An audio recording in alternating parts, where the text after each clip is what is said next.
तो सुल्तान कहाँ हूँ मियाँ तेरी कवन वडाई। जो तू देहे सो कहाँ स्वामी। मैं मूरख कहन न जाई। मैं मूरख की केतक बात है। कोट पराधी तरयारे। गुरु नानक जिन सुनिया पेखिया से फिर गर्भास न परियारे। गुरु नानक जिन सुनिया पेखिया से फिर गर्भास न परियारे।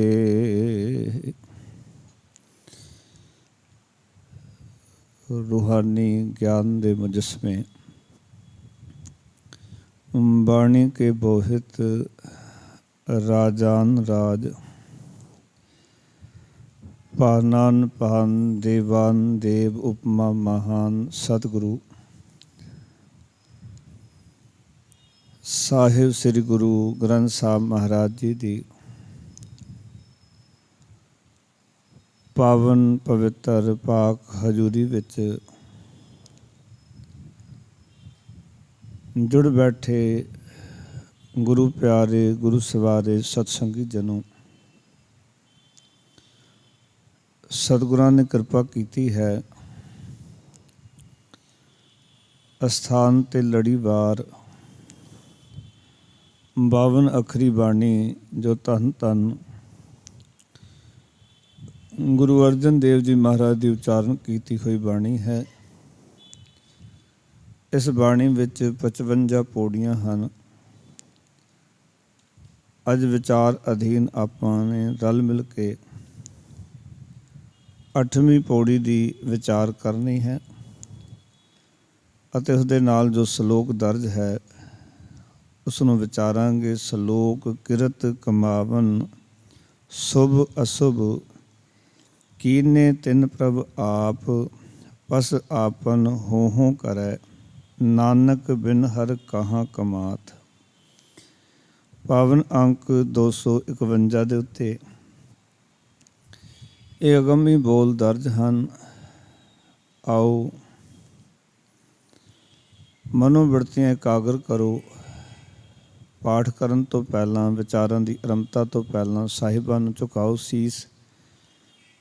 ਪ੍ਰੇਮ ਸਹਿਤ ਗੁਰਫਤਿਹ ਦੀ ਸਾਂਝ ਕਰੋ। ਆਖੋ ਜੀ ਵਾਹਿਗੁਰੂ ਜੀ ਕਾ ਖਾਲਸਾ, ਵਾਹਿਗੁਰੂ ਜੀ ਕੀ ਫਤਿਹ। ਸ਼ਲੋਕ ਕਿਰਤ ਕਮਾਵਨ ਸ਼ੁਭ ਅਸ਼ੁਭ ਕੀਨੇ ਤਿਨ ਪ੍ਰਭ ਆਪ ਪਸ ਆਪਨ ਹੋ ਕਰੈ ਨਾਨਕ ਬਿਨ ਹਰ ਕਹਾਂ ਕਮਾਤ। ਪੌੜੀ ਏਕੈ ਆਪ ਕਰਾਵਨ ਹਾਰਾ ਆਪੈ ਪਾਪ ਪੁੰਨ ਵਿਸਥਾਰਾ।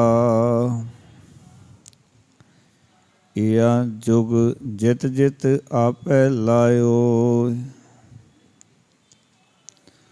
ਸੋ ਸੋ ਪਾਇਓ ਜੋ ਆਪ ਦਿਵਾਇਓ। ਉਹਾਂ ਕਾ ਅੰਤ ਨ ਜਾਣੈ ਕੋ ਜੋ ਜੋ ਕਰੈ ਸੋ ਹੁਨ ਹੋਊ। ਏਕੈ ਤੇ ਸਗਲਾ ਵਿਸਥਾਰਾ नानक आप सवारन हारा। एकै ते सगला विस्तारा। नानक आप सवारन हारा। वाहिगुरु जी का खालसा, वाहिगुरु जी की फतेह। अज दी जो पावन विचार है, सतगुरु जी मनुख दे कीते होए ਕੰਮਾਂ ਬਾਰੇ ਸਾਨੂੰ ਸਮਝਾ ਰਹੇ ਹਨ।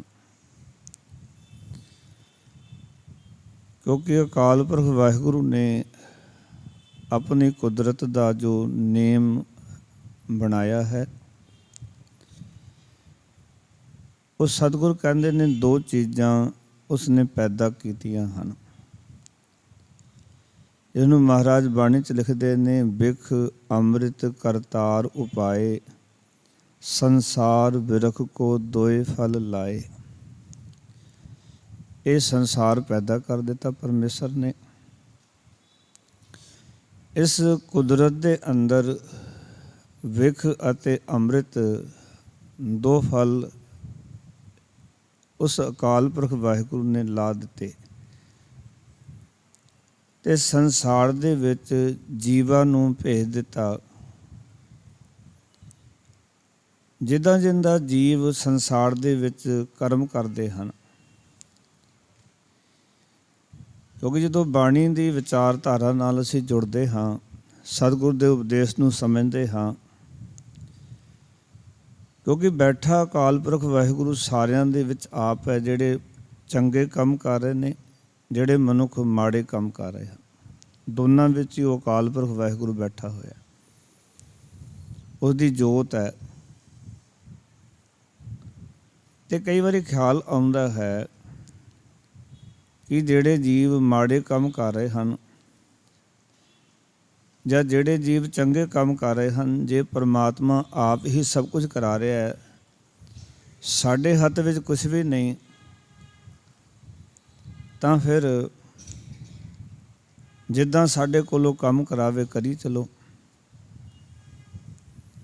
ਪਰ ਗੁਰਬਾਣੀ ਕਹਿੰਦੀ ਹੈ ਕਿ ਐਸਾ ਨਹੀਂ ਹੈ। ਗੱਲ ਤਾਂ ਡਿਪੈਂਡ ਕਰਦਾ ਤੇਰੀ ਸੰਗਤ ਦੇ ਉੱਤੇ, ਤੇਰੇ ਕਰਮਾਂ ਦੇ ਉੱਤੇ। ਵੈਸੇ ਵੀ ਅਸੀਂ ਦੇਖਦੇ ਹਾਂ ਕਈ ਵਾਰੀ ਅਸੀਂ ਬਹੁਤ ਸਾਰੇ ਕਰਮ, ਇਹ ਵੇਲਾ ਸ਼ੁਭ ਹੈ, ਇਹ ਵੇਲਾ ਅਸ਼ੁਭ ਹੈ, ਇਹ ਵੇਲਾ ਚੰਗਾ ਹੈ, ਇਹ ਵੇਲਾ ਮਾੜਾ ਹੈ। ਖਾਸ ਕਰਕੇ ਸਾਡੇ ਇਸ ਦੇਸ਼ ਦੇ ਅੰਦਰ, ਭਾਰਤ ਵਿੱਚ, ਇਸ ਗੱਲ ਦੀ ਬਹੁਤ ਜ਼ਿਆਦਾ ਵਿਚਾਰ ਕੀਤੀ ਜਾਂਦੀ ਹੈ। ਔਰ ਹੈਰਾਨੀ ਦੀ ਗੱਲ, ਕਈ ਵਾਰੀ ਬੰਦਾ ਕਹਿੰਦਾ ਮੈਂ ਸ਼ੁਭ ਦਿਹਾੜੇ ਵਿੱਚ ਇਹ ਕੰਮ ਕੀਤਾ ਹੈ, ਪਰ ਕੰਮ ਅਸ਼ੁਭ ਹੋ ਜਾਂਦਾ ਹੈ। ਫਿਰ ਉਹ ਕੌਣ ਕਰ ਰਿਹਾ? ਬੰਦਾ ਸਭ ਕੁਝ ਸੋਚ ਵਿਚਾਰ ਕਰਕੇ ਕੰਮ ਕਰਦਾ ਹੈ, ਅਤੇ ਕਈ ਵਾਰੀ ਜੋ ਕਰਮ ਅਸੀਂ ਕਰਦੇ ਹਾਂ ਅਤੇ ਉਸ ਕਰਮ ਦਾ ਰਿਜ਼ਲਟ ਜੋ ਅਸੀਂ ਚਾਹੁੰਦੇ ਉਹ ਨਹੀਂ ਹੁੰਦਾ। ਫਿਰ ਇਹ ਖੇਡ ਕਿਸ ਦੀ ਹੈ? ਅਸੀਂ ਚਾਹੁੰਦੇ ਕੁਛ ਹੋਰ ਹਾਂ, ਕਰਦੇ ਕੁਛ ਹੋਰ ਹਾਂ। ਵੈਸੇ ਵੀ ਮਾੜੇ ਤੋਂ ਮਾੜਾ ਕੰਮ ਕਰਨ ਵਾਲਾ ਬੰਦਾ ਵੀ ਗੁਰੂ ਨਾਨਕ ਪਾਤਸ਼ਾਹ ਕਹਿੰਦੇ, ਬੀਜੈ ਵਿਖ ਮੰਗੈ ਅੰਮ੍ਰਿਤ, ਵੇਖੋ ਇਹ ਨਿਆਓ। ਹੈਰਾਨੀ ਦੀ ਗੱਲ, ਸਤਿਗੁਰ ਕਹਿੰਦੇ ਕਿ ਮਨੁੱਖ ਜਿਹੜਾ ਹੈ ਉਹ ਵਿਖ ਬੀਜ ਰਿਹਾ ਹੈ, ਪਰ ਵਿਖ ਦੇ ਬਦਲੇ ਵਿੱਚ ਲੋਚਾ ਜਿਹੜੀ ਹੈ, ਫਲ ਦੀ ਜਿਹੜੀ ਲੋਚਾ, ਉਹ ਅੰਮ੍ਰਿਤ ਦੀ ਹੈ। ਆਓ ਕਿ ਮਾੜੇ ਕੰਮ ਕਰਕੇ ਉਹਦਾ ਫਲ ਚੰਗਾ ਲੋਚਦਾ ਵੀ ਮੈਨੂੰ ਚੰਗਾ ਫਲ ਮਿਲ ਜਾਏ। ਔਰ ਜਦੋਂ ਅਸੀਂ ਕਰਮ ਕਰ ਰਹੇ ਹੁੰਦੇ ਹਾਂ, ਉਸ ਵੇਲੇ ਉਹਨਾਂ ਕਰਮਾਂ ਨੂੰ ਅਸੀਂ ਧਿਆਨ 'ਚ ਨਹੀਂ ਰੱਖਦੇ। ਜਦੋਂ ਕੋਈ ਕਰਮ ਕਰ ਬਹਿੰਦੇ ਹਾਂ, ਉਸ ਤੋਂ ਬਾਅਦ ਅਸੀਂ ਕਹਿੰਦੇ ਜੇ ਇੱਦਾਂ ਕਰ ਲੈਂਦੇ। ਇੱਦਾਂ ਹੀ ਹੁੰਦਾ ਨਾ ਸਾਡੇ ਨਾਲ, ਜੇ ਕੰਮ ਇੱਦਾਂ ਕਰ ਲੈਂਦੇ ਤਾਂ ਇੱਦਾਂ ਨਹੀਂ ਸੀ ਹੋਣਾ। ਖਾਸ ਕਰਕੇ ਅਸੀਂ ਦੇਖਦੇ ਹਾਂ ਕਿ ਇਹ ਜੇ ਸ਼ਬਦ ਅਸੀਂ ਉਦੋਂ ਵਰਤਦੇ ਹਾਂ ਜਦੋਂ ਅਸੀਂ ਕਰਮ ਕਰ ਚੁੱਕੇ ਹੁੰਦੇ ਹਾਂ। ਜੇ ਇੱਦਾਂ ਨਾ ਕਰਦੇ ਆ ਜਿੱਦਾਂ ਨਾ ਹੁੰਦਾ, ਜੇ ਇੱਦਾਂ ਨਾ ਕਰਦੇ ਆ ਜਿੱਦਾਂ ਨਾ ਹੁੰਦਾ। ਇਹ ਸਾਡੀ ਜ਼ਿੰਦਗੀ ਦੇ ਵਿੱਚ ਜਨਮ ਤੋਂ ਲੈ ਕੇ ਮਰਨ ਤੱਕ ਇਹ ਲਫ਼ਜ਼ ਚੱਲਦਾ ਹੀ ਰਹਿੰਦਾ ਹੈ। ਪਰ ਗੁਰਬਾਣੀ ਨੇ ਸਾਨੂੰ ਇੱਕ ਵਿਚਾਰ ਬੜੀ ਪਿਆਰੀ ਸਮਝਾਈ ਕਿ ਜਦੋਂ ਵੀ ਤੂੰ ਕਰਮ ਕਰੇ ਤੇ ਕਰਮ ਇਸ ਢੰਗ ਨਾਲ ਕਰੀ ਕਿ ਤੈਨੂੰ ਪਤਾ ਹੋਵੇ ਕਿ ਜਿਹੜਾ ਕਰਮ ਕਰ ਰਿਹਾ ਗੁਰੂ ਸਾਹਿਬ ਜੀ ਦੇ ਮੁਤਾਬਿਕ ਉਸ ਕਰਮ ਕਰਨ ਦਾ ਢੰਗ ਕੀ ਹੈ, ਜਾਂ ਕਿੱਦਾਂ ਦੇ ਕਰਮ ਕਰੀਦੇ ਨੇ ਜਿਨ੍ਹਾਂ ਕਰਮਾਂ ਨੂੰ ਕਰਕੇ ਤੈਨੂੰ ਸੁੱਖ ਦੀ ਪ੍ਰਾਪਤੀ ਹੋਣੀ ਹੈ, ਕਿਹੜੇ ਕਰਮ ਨੇ ਜਿਹੜੇ ਤੇਰੀ ਜ਼ਿੰਦਗੀ ਦੁੱਖ ਪੈਦਾ ਕਰਦੇ ਹਨ। ਇਹ ਸਾਰੀ ਬਾਣੀ ਇਸ ਦੇ ਆਲੇ ਦੁਆਲੇ ਘੁੰਮਦੀ ਹੈ। ਜਿਹੜੀ ਮੈਂ ਵਿਚਾਰ ਤੁਹਾਡੇ ਨਾਲ ਸਾਂਝੇ ਕਰ ਰਿਹਾ, ਜਦੋਂ ਆਪਾਂ ਡੀਪਲੀ ਜਾ ਕੇ ਗੁਰਬਾਣੀ ਦੇ ਵਿਚਾਰ ਨੂੰ ਸਮਝਾਂਗੇ ਤੇ ਇਹ ਸਾਰੀ ਵਿਚਾਰਧਾਰਾ ਗੁਰੂ ਗ੍ਰੰਥ ਸਾਹਿਬ ਦੀ ਇਸ ਦੇ ਆਲੇ ਦੁਆਲੇ ਘੁੰਮਦੀ ਰਹਿੰਦੀ ਹੈ। ਇਸ ਕਰਕੇ ਬਹੁਤੀ ਵਾਰੀ ਗੁਰੂ ਸਾਹਿਬ ਜੀ ਨੇ ਸਾਨੂੰ ਕੰਮ ਕਰਨ ਵੇਲੇ ਇਹ ਵੀ ਸਮਝਾਇਆ ਕਿ ਫਰੀਦਾ ਜਿੰਨੀ ਕਮੀ ਨਾਹੀਂ ਗੁਣ ਤੇ ਕਮੜੇ ਵਿਸਾਰ। ਜਿਸ ਤਰ੍ਹਾਂ ਵੀ ਆਖਿਆ ਕਿ ਐਸਾ ਕੰਮ ਮੂਲੇ ਨਾ ਕੀਚੈ ਜਿਤ ਅੰਤ ਪਛੋਤਾਈ ਹੈ। ਹੋਰ ਵੀ ਬੇਅੰਤ ਫਰਮਾਨ ਨੇ ਗੁਰਬਾਣੀ ਦੇ ਵਿੱਚ। ਪਰ ਸਾਡੀ ਆਦਤ ਹੈ ਕਿ ਅਸੀਂ ਕਈ ਵਾਰੀ ਜਿਹੜੇ ਕਰਮ ਕਰ ਰਹੇ ਹੁੰਦੇ ਹਾਂ ਉਹਦੀ ਘੜੀ ਸ਼ੁਭ ਅਸ਼ੁਭ ਦੇਖ ਕੇ ਕਰਮ ਕਰਦੇ ਹਾਂ। ਘੜੀ ਦਾ ਕੋਈ ਅਰਥ ਨਹੀਂ, ਅਰਥ ਹੈ ਤੂੰ ਜਿਹੜਾ ਕਰਮ ਕਰ ਰਿਹਾ ਉਸ ਨੂੰ ਕਿਸ ਕਰਕੇ ਕਰ ਰਿਹਾ ਜਾਂ ਕਰਮ ਕਿੱਦਾਂ ਕਰ ਰਿਹਾ। ਘੜੀ ਨੇ ਕੁਛ ਨਹੀਂ ਸਵਾਰਨਾ ਵੀ ਉਹ ਸਵੇਰ ਵੇਲੇ ਕਰਨਾ ਜਾਂ ਸ਼ਾਮ ਵੇਲੇ ਕਰਨਾ, ਦੁਪਹਿਰ ਨੂੰ ਕਰਨਾ ਜਾਂ ਕੱਲ੍ਹ ਮੰਗਲਵਾਰ ਕਰਨਾ ਕਿ ਵੀਰਵਾਰ ਕਰਨਾ। ਗੱਲ ਤਾਂ ਇਹ ਕਿ ਕਰਮ ਕੀ ਕਰ ਰਹੇ, ਉਸ ਕਰਮ ਨੂੰ ਵਿਚਾਰਨਾ ਵੀ ਇਹ ਕਰਮ ਮੈਂ ਠੀਕ ਕਰ ਰਿਹਾ ਕਿ ਗਲਤ ਕਰ ਰਿਹਾ। ਘੜੀ ਨੇ ਕੁਛ ਨਹੀਂ ਕਰਨਾ। ਅਸੀਂ ਜਦੋਂ ਚੰਗੇ ਕਰਮ ਕਰ ਰਹੇ ਹੁੰਦੇ ਹਾਂ ਅਤੇ ਉਹ ਸਾਰੀਆਂ ਘੜੀਆਂ ਚੰਗੀਆਂ ਹੀ ਹੁੰਦੀਆਂ। ਗੁਰਬਾਣੀ ਇਹ ਕਹਿੰਦੀ ਹੈ। ਉਸ ਨੂੰ ਮਹਾਰਾਜ ਨੇ ਆਖਿਆ ਕਿ ਮਹਾਂ ਦਿਵਸ ਮਹੂਰਤ ਵੇਲੇ ਜਿਸ ਕੋ ਨਦਰ ਕਰੇ ਨਾਨਕ ਮੰਗੈ ਦਰਸਦਾਨ ਕਿਰਪਾ ਕਰੋ ਹਰੇ। ਤਨਸੋ ਦਿਨਕ ਦਿਨਸ ਸੰਜੋਗੜਾ ਜਿਤ ਡਿੱਠਾ ਗੁਰ ਦਰਸਾਰ। ਉਹ ਦਿਨ ਉਹ ਸੰਜੋਗ ਚੰਗਾ ਜਦੋਂ ਸਿੱਖ ਗੁਰੂ ਦੇ ਦੀਦਾਰ ਕਰਦਾ ਹੈ। ਗੁਰੂ ਦੇ ਦੀਦਾਰ ਕੀ ਅਸੀਂ ਕਹਾਂਗੇ, ਅਸੀਂ ਰੋਜ਼ ਦੀਦਾਰ ਕਰਨ ਵਾਸਤੇ ਆਉਂਦੇ ਹਾਂ, ਮੱਥਾ ਟੇਕਦੇ ਹਾਂ, ਦੀਦਾਰ ਕਰਕੇ ਚਲੇ ਜਾਂਦੇ ਹਾਂ। ਪਰ ਦੀਦਾਰ ਹੈ ਗੁਰੂ ਸਾਹਿਬ ਜੀ ਦੀ ਵਿਚਾਰਧਾਰਾ ਦਾ,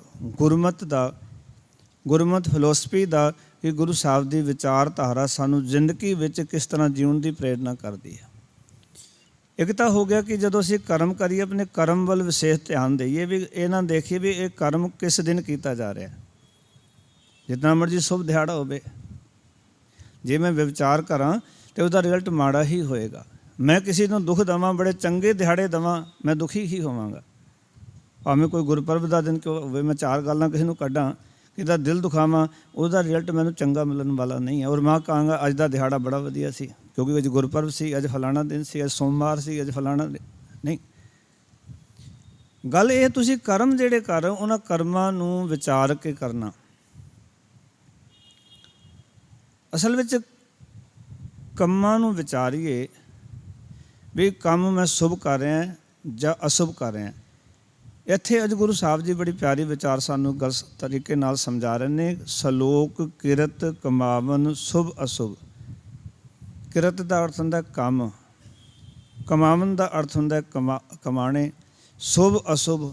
ਭਾਵ ਕਿ ਜੀਵ ਜਿਹੜਾ ਹੈ ਉਹ ਚੰਗੇ ਮੰਦੇ ਕੰਮ ਉਹ ਪ੍ਰਭੂ ਆਪ ਹੀ ਇਸ ਦੇ ਕੋਲੋਂ ਕਰਾ ਰਿਹਾ, ਕਿਉਂਕਿ ਇਸ ਦੇ ਅੰਦਰ ਬੈਠਾ ਹੋਇਆ ਹੈ। ਰੱਬ ਸਾਰਿਆਂ ਦੇ ਅੰਦਰ ਬੈਠਾ ਹੋਇਆ ਹੈ ਅਤੇ ਅਸੀਂ ਕਹਿੰਦੇ ਕਿ ਪਰਮਾਤਮਾ ਹੀ ਕਰਾ ਰਿਹਾ। ਪਰਮਾਤਮਾ ਕਿਉਂ ਕਹਿੰਦੇ, ਕਿਉਂਕਿ ਜਦੋਂ ਤੱਕ ਪਰਮਾਤਮਾ ਅੰਦਰ ਬੈਠਾ ਹੈ, ਉਸਦੀ ਜੋਤ, ਉਦੋਂ ਤੱਕ ਅਸੀਂ ਕਰਮ ਕਰ ਸਕਦੇ ਹਾਂ। ਜੇ ਜੋਤ ਖਿੱਚ ਲਵੇ ਅਤੇ ਮੈਨੂੰ ਕੋਈ ਆਖੇ ਵੀ ਤੂੰ ਕੋਈ ਕੰਮ ਕਰ, ਮਾੜੇ ਤੋਂ ਮਾੜਾ ਕੰਮ ਮੈਂ ਕਰ ਸਕਾਂਗਾ। ਕਿਹਦੀ ਨਿੰਦਾ ਕਰਨੀ ਹੋਵੇ, ਕਿਹਨੂੰ ਮਾੜਾ ਕਹਿਣਾ ਹੋਵੇ, ਕਿਸੇ ਦਾ ਮੈਂ ਕੋਈ ਬਦਲਾ ਲੈਣਾ ਹੋਵੇ ਕਿ ਮੇਰੇ ਅੰਦਰੋਂ ਜੋਤ ਚਲੀ ਜਾਏ, ਮੈਂ ਉਹ ਕਰਮ ਕਰ ਸਕਦਾ। ਜਦੋਂ ਤੱਕ ਮੇਰੇ ਅੰਦਰ ਜੋਤ ਹੈ ਉਦੋਂ ਤੱਕ ਮੈਂ ਚੰਗੇ ਕੰਮ ਕਰ ਸਕਦਾ, ਉਦੋਂ ਤੱਕ ਮੈਂ ਮਾੜੇ ਕੰਮ ਕਰ ਸਕਦਾ। ਜੇ ਜੋਤ ਨਹੀਂ ਹੈ ਤਾਂ ਮੈਂ ਨਾ ਚੰਗੇ ਕੰਮ ਕਰ ਸਕਦਾ ਨਾ ਮਾੜੇ ਕੰਮ ਕਰ ਸਕਦਾ। ਇਹ ਗੁਰੂ ਸਾਹਿਬ ਨੇ ਬੜੀ ਡੂੰਘੀ ਵਿਚਾਰ ਇੱਥੇ ਸਮਝਾਈ ਹੈ। ਇਸ ਕਰਕੇ ਮਹਾਰਾਜ ਨੇ ਹਰੇਕ ਜੀਵ ਦੇ ਅੰਦਰ ਬੈਠ ਕੇ ਪਰਮਾਤਮਾ ਆਪ ਚੰਗੇ ਮੰਦੇ ਉਹ ਆਪ ਹੀ ਕੰਮ ਕਰਾ ਰਿਹਾ। ਕਿਉਂ? ਕਿਉਂਕਿ ਆਪ ਬੈਠਾ ਹੋਇਆ। ਜਦ ਤੱਕ ਬੈਠਾ ਹੋਇਆ ਉਦੋਂ ਤੱਕ ਬੰਦਾ ਚੰਗੇ ਜਾਂ ਮਾੜੇ ਕੰਮ ਕਰ ਰਿਹਾ। ਹੁਣ ਚੰਗੇ ਜਾਂ ਮਾੜੇ ਕੰਮ ਸਾਡੀ ਜ਼ਿੰਦਗੀ 'ਚ ਕਿਵੇਂ ਹੁੰਦੇ ਨੇ? ਅਸਲ ਵਿੱਚ ਜਿਹੜਾ ਮਨੁੱਖ ਹੈ ਉਹ ਮਾਹੌਲ ਦਾ ਪੁਤਲਾ ਹੈ। ਜਿੱਦਾਂ ਦਾ ਮਾਹੌਲ ਮਿਲਦਾ ਬੰਦੇ ਨੂੰ ਇਹ ਉੱਦਾਂ ਦੇ ਕਰਮ ਕਰਨ ਲੱਗ ਪੈਂਦਾ। ਸੋਸਾਇਟੀ ਕਹਿ ਲਈਏ ਇਹਨੂੰ, ਸੰਗਤ ਕਹਿ ਲਈਏ। ਸਾਡਾ ਸਾਰਾ ਜੀਵਨ ਜਿਹੜਾ ਸੰਗਤ ਦੇ ਆਲੇ ਦੁਆਲੇ ਘੁੰਮਦਾ। ਚੰਗੀ ਸੰਗਤ ਮਿਲ ਗਈ, ਚੰਗੇ ਕਰਮ ਕਰਨੇ ਸ਼ੁਰੂ ਕਰ ਦਿੱਤੇ। ਮਾੜੀ ਸੰਗਤ ਮਿਲ ਗਈ, ਮਾੜੇ ਕਰਮ ਕਰਨੇ ਸ਼ੁਰੂ ਕਰ ਦਿੱਤੇ। ਜਿੱਦਾਂ ਦੀ ਸਾਡੀ ਸੁਸਾਇਟੀ ਹੈ, ਜਿੱਦਾਂ ਦੀ ਸਾਡਾ ਕਲਚਰ ਹੈ, ਜਾਂ ਜਿੱਦਾਂ ਦੀ ਸਾਡੀ ਵਿਚਾਰਧਾਰਾ ਹੈ, ਜਿੱਦਾਂ ਦੇ ਲੋਕਾਂ ਵਿੱਚ ਅਸੀਂ ਰਹਿ ਰਹੇ। ਕਈ ਵਾਰ ਤੁਸੀਂ ਦੇਖੋ ਕਿ ਜੇ ਇੱਦਾਂ ਨਾ ਹੁੰਦਾ, ਇੱਕ ਬੱਚਾ ਬਚਪਨ ਦੇ ਵਿੱਚ ਉਹ ਮੈਂ ਉਸ ਬੱਚੇ ਨੂੰ ਦੇਖਦਾ ਸੀ, 3-4 ਸਾਲਾਂ ਦਾ ਸੀ, ਉਹਨੇ ਅੰਮ੍ਰਿਤ ਛਕ ਲਿਆ ਸੀ। ਇਹ ਹਰੀਨਗਰ ਦਾ ਇੱਕ ਬੱਚੇ ਦੀ ਗੱਲ ਸੁਣਾ ਰਿਹਾ। ਆ ਕੇ ਗੁਰਦੁਆਰੇ ਸੇਵਾ ਕਰਨੀ, ਬੈਠ ਕੇ ਪਾਠ ਕਰਨਾ, ਮੂਲ ਮੰਤਰ ਦਾ ਜਾਪ ਕਰਨਾ। ਉਹ 10 ਸਾਲਾਂ ਤੱਕ ਇਸ ਤਰ੍ਹਾਂ ਨੇਮ ਨਿਭਾਉਂਦਾ ਰਿਹਾ, ਪਾਠ ਵੀ ਕਰਦਾ ਰਿਹਾ, ਨਾਮ ਅਭਿਆਸ ਵੀ ਕਰਦਾ ਰਿਹਾ, ਰੱਜ ਕੇ ਸੇਵਾ ਕਰਦਾ ਰਿਹਾ। 10 ਸਾਲਾਂ ਦਾ ਹੋਇਆ, ਕੁਛ ਬੱਚਿਆਂ ਦੀ ਐਸੀ ਸੰਗਤ ਪੈ ਗਈ, ਕਿਰਪਾਨ ਵੀ ਕਿੱਲੀ 'ਤੇ ਟੰਗ ਦਿੱਤੀ, ਪਾਠ ਵੀ ਨਹੀਂ ਕਰਦਾ, ਗੁਰਦੁਆਰੇ ਵੀ ਨਹੀਂ ਆਉਂਦਾ। 10 ਸਾਲਾਂ ਤੱਕ ਆਉਂਦਾ ਰਿਹਾ, ਕਿਉਂਕਿ ਪਹਿਲੀ ਸੰਗਤ ਚੰਗੀ ਸੀ। ਫਿਰ ਸੰਗਤ ਐਸੀ ਮਿਲ ਗਈ, ਉਹਨਾਂ ਨੇ ਕਿਹਾ ਵੀ ਇਹ ਗੁਰਦੁਆਰੇ ਕੀ ਕਰਨਾ, ਉਹ ਖੇਡਣ ਵਾਸਤੇ ਚਲੀਏ, ਜਾਂ ਹੋਰ ਕੰਮਾਂ ਦੇ ਵਿੱਚ ਲੱਗ ਗਏ। ਹੁਣ ਉਸਦੇ ਵਿੱਚ ਇਹ ਤਾਂ ਨਹੀਂ ਕਿ ਪਰਮਾਤਮਾ ਨੇ ਕਿਹਾ ਵੀ ਤੂੰ ਹੁਣ ਗੁਰਦੁਆਰੇ ਨਹੀਂ ਆਉਣਾ, ਪਰਮਾਤਮਾ ਨੇ ਕਿਹਾ ਵੀ ਤੂੰ ਹੁਣ ਪਾਠ ਨਹੀਂ ਕਰਨਾ, ਪਰਮਾਤਮਾ ਨੇ ਆਖਿਆ ਵੀ ਤੂੰ ਹੁਣ ਜੋ ਇਹ ਕਿਰਪਾਨ ਕਿੱਲੀ 'ਤੇ ਟੰਗ ਦੇਣੀ ਹੈ। ਇਸ ਕਰਕੇ ਗੁਰਬਾਣੀ ਕਹਿੰਦੀ ਹੈ ਕਿ ਸੰਗਤ ਦਾ ਖਾਸ ਖਿਆਲ ਕਰਨਾ ਚਾਹੀਦਾ ਹੈ, ਕਿਉਂਕਿ ਕਬੀਰ ਸਾਕਤ ਸੰਗ ਨਾ ਕੀਜੀਏ, ਦੂਰੋਂ ਜਾਈਏ ਭਾਗ, ਬਾਸਨ ਕਾਰੋ ਪਰਸੀਏ ਤਾਂ ਕਿਸ ਲਾਗੈ ਦਾਗ। ਜੇ ਕਾਲੇ ਭਾਂਡੇ ਨੂੰ ਪਰਸਾਂਗੇ, ਪੁਰਾਤਨ ਸਮੇਂ ਵਿੱਚ ਜਦੋਂ ਭਾਂਡੇ ਧੋਏ ਜਾਂਦੇ ਸਨ ਅਤੇ ਸੁਆਹ ਦੇ ਨਾਲ ਰਾਖ ਜਿਹਨੂੰ ਕਹਿੰਦੇ ਸੀ, ਉਹਦੇ ਨਾਲ ਧੋਏ ਜਾਂਦੇ ਸਨ। ਅਤੇ ਕੁਦਰਤੀ ਹੈ, ਜਦੋਂ ਘਰ ਦੀ ਸਵਾਨੀ ਭਾਂਡੇ ਧੋਂਦੀ ਸੀ ਅਤੇ ਕੱਪੜਿਆਂ ਨੂੰ ਵੀ ਉਹ ਕਾਲਕ ਕਿਤੇ ਨਾ ਕਿਤੇ ਲੱਗ ਜਾਂਦੀ ਸੀ। ਜਿਤਨੀ ਮਰਜ਼ੀ ਬਚਾ ਕੇ ਉਹ ਧੋਣ ਦਾ ਯਤਨ ਕਰੇ। ਇਸ ਤਰ੍ਹਾਂ ਜਦੋਂ ਆਪਾਂ ਮਾੜੀ ਸੰਗਤ ਵਿੱਚ ਰਹਿੰਦੇ ਹਾਂ, ਜਿਤਨੇ ਮਰਜ਼ੀ ਸੁਚੇਤ ਹੋ ਕੇ ਚੰਗੇ ਕਰਮ ਕਰਨ ਦਾ ਯਤਨ ਕਰੀਏ, ਪਰ ਮਾੜੇ ਕਰਮ ਕਰਨ ਵਾਲਿਆਂ ਦੀ ਸੰਗਤ ਵਿੱਚ ਰਹਿ ਕੇ ਮਾੜੇ ਕਰਮ ਆਪਣੇ ਆਪ ਜ਼ਿੰਦਗੀ ਵਿੱਚ ਐਂਟਰੀ ਕਰ ਜਾਂਦੇ ਨੇ। ਇੱਕ ਇੱਕ ਕੰਮ ਕਰਕੇ ਐਂਟਰੀ ਕਰਦੇ ਨੇ। ਇੱਕ ਨੌਜਵਾਨ ਬੱਚਾ ਮੈਨੂੰ ਹੁਣੇ ਹਫ਼ਤਾ ਪਹਿਲਾਂ ਨਿਸ਼ਾਨ ਸਾਹਿਬ ਦੇ ਕੋਲ ਖੜ੍ਹ ਕੇ ਗੱਲ ਕਰ ਰਿਹਾ ਸੀ। ਕਹਿੰਦੇ ਵੀਰ ਜੀ, ਮੈਂ ਬੜੀ ਮੁਸ਼ਕਿਲ ਨਾਲ ਮਾੜੀ ਸੰਗਤ ਤੋਂ ਬਚਿਆ। ਕਹਿੰਦੇ ਮੇਰੇ 4 ਦੋਸਤ ਸਨ, ਮੈਂ 12ਵੀਂ ਕਰ ਲਈ, ਅਸੀਂ ਕਾਲਜ ਵਿੱਚ ਗਏ ਅਤੇ ਇੱਕ ਦਿਨ ਉਹ ਕਹਿੰਦੇ ਕੋਈ ਨਸ਼ਾ ਕਰ ਰਹੇ ਸਨ ਅਤੇ ਮੈਨੂੰ ਬੜੀ ਅਪਰੋਚ ਕੀਤੀ। ਕਹਿੰਦੇ ਥੋੜ੍ਹਾ ਜਿਹਾ ਕੱਲ੍ਹ ਮਾਤਾ ਪਿਤਾ ਨੂੰ ਥੋੜ੍ਹੀ ਪਤਾ ਲੱਗਣਾ। ਕਹਿੰਦੇ ਮੈਂ ਛਕਿਆ ਹੋਇਆ ਅੰਮ੍ਰਿਤ, ਮੈਂ ਹਾਂ ਗੁਰੂ ਵਾਲਾ। ਅਤੇ ਪਤਾ ਨਹੀਂ, ਕਹਿੰਦੇ ਰੱਬ ਨੇ ਮੇਰਾ ਬੜਾ ਸਾਥ ਦਿੱਤਾ। ਮੈਂ ਆਖਿਆ ਜਾਂ ਉਸ ਪਿਛਲੇ 12 ਕਲਾਸਾਂ ਤੱਕ ਦੀ ਜਿਹੜੀ ਸੰਗਤ ਸੀ ਗੁਰਸਿੱਖੀ ਵਾਲੀ, ਉਸ ਸੰਗਤ ਦਾ ਅਸਰ ਕਹਿ ਲਓ।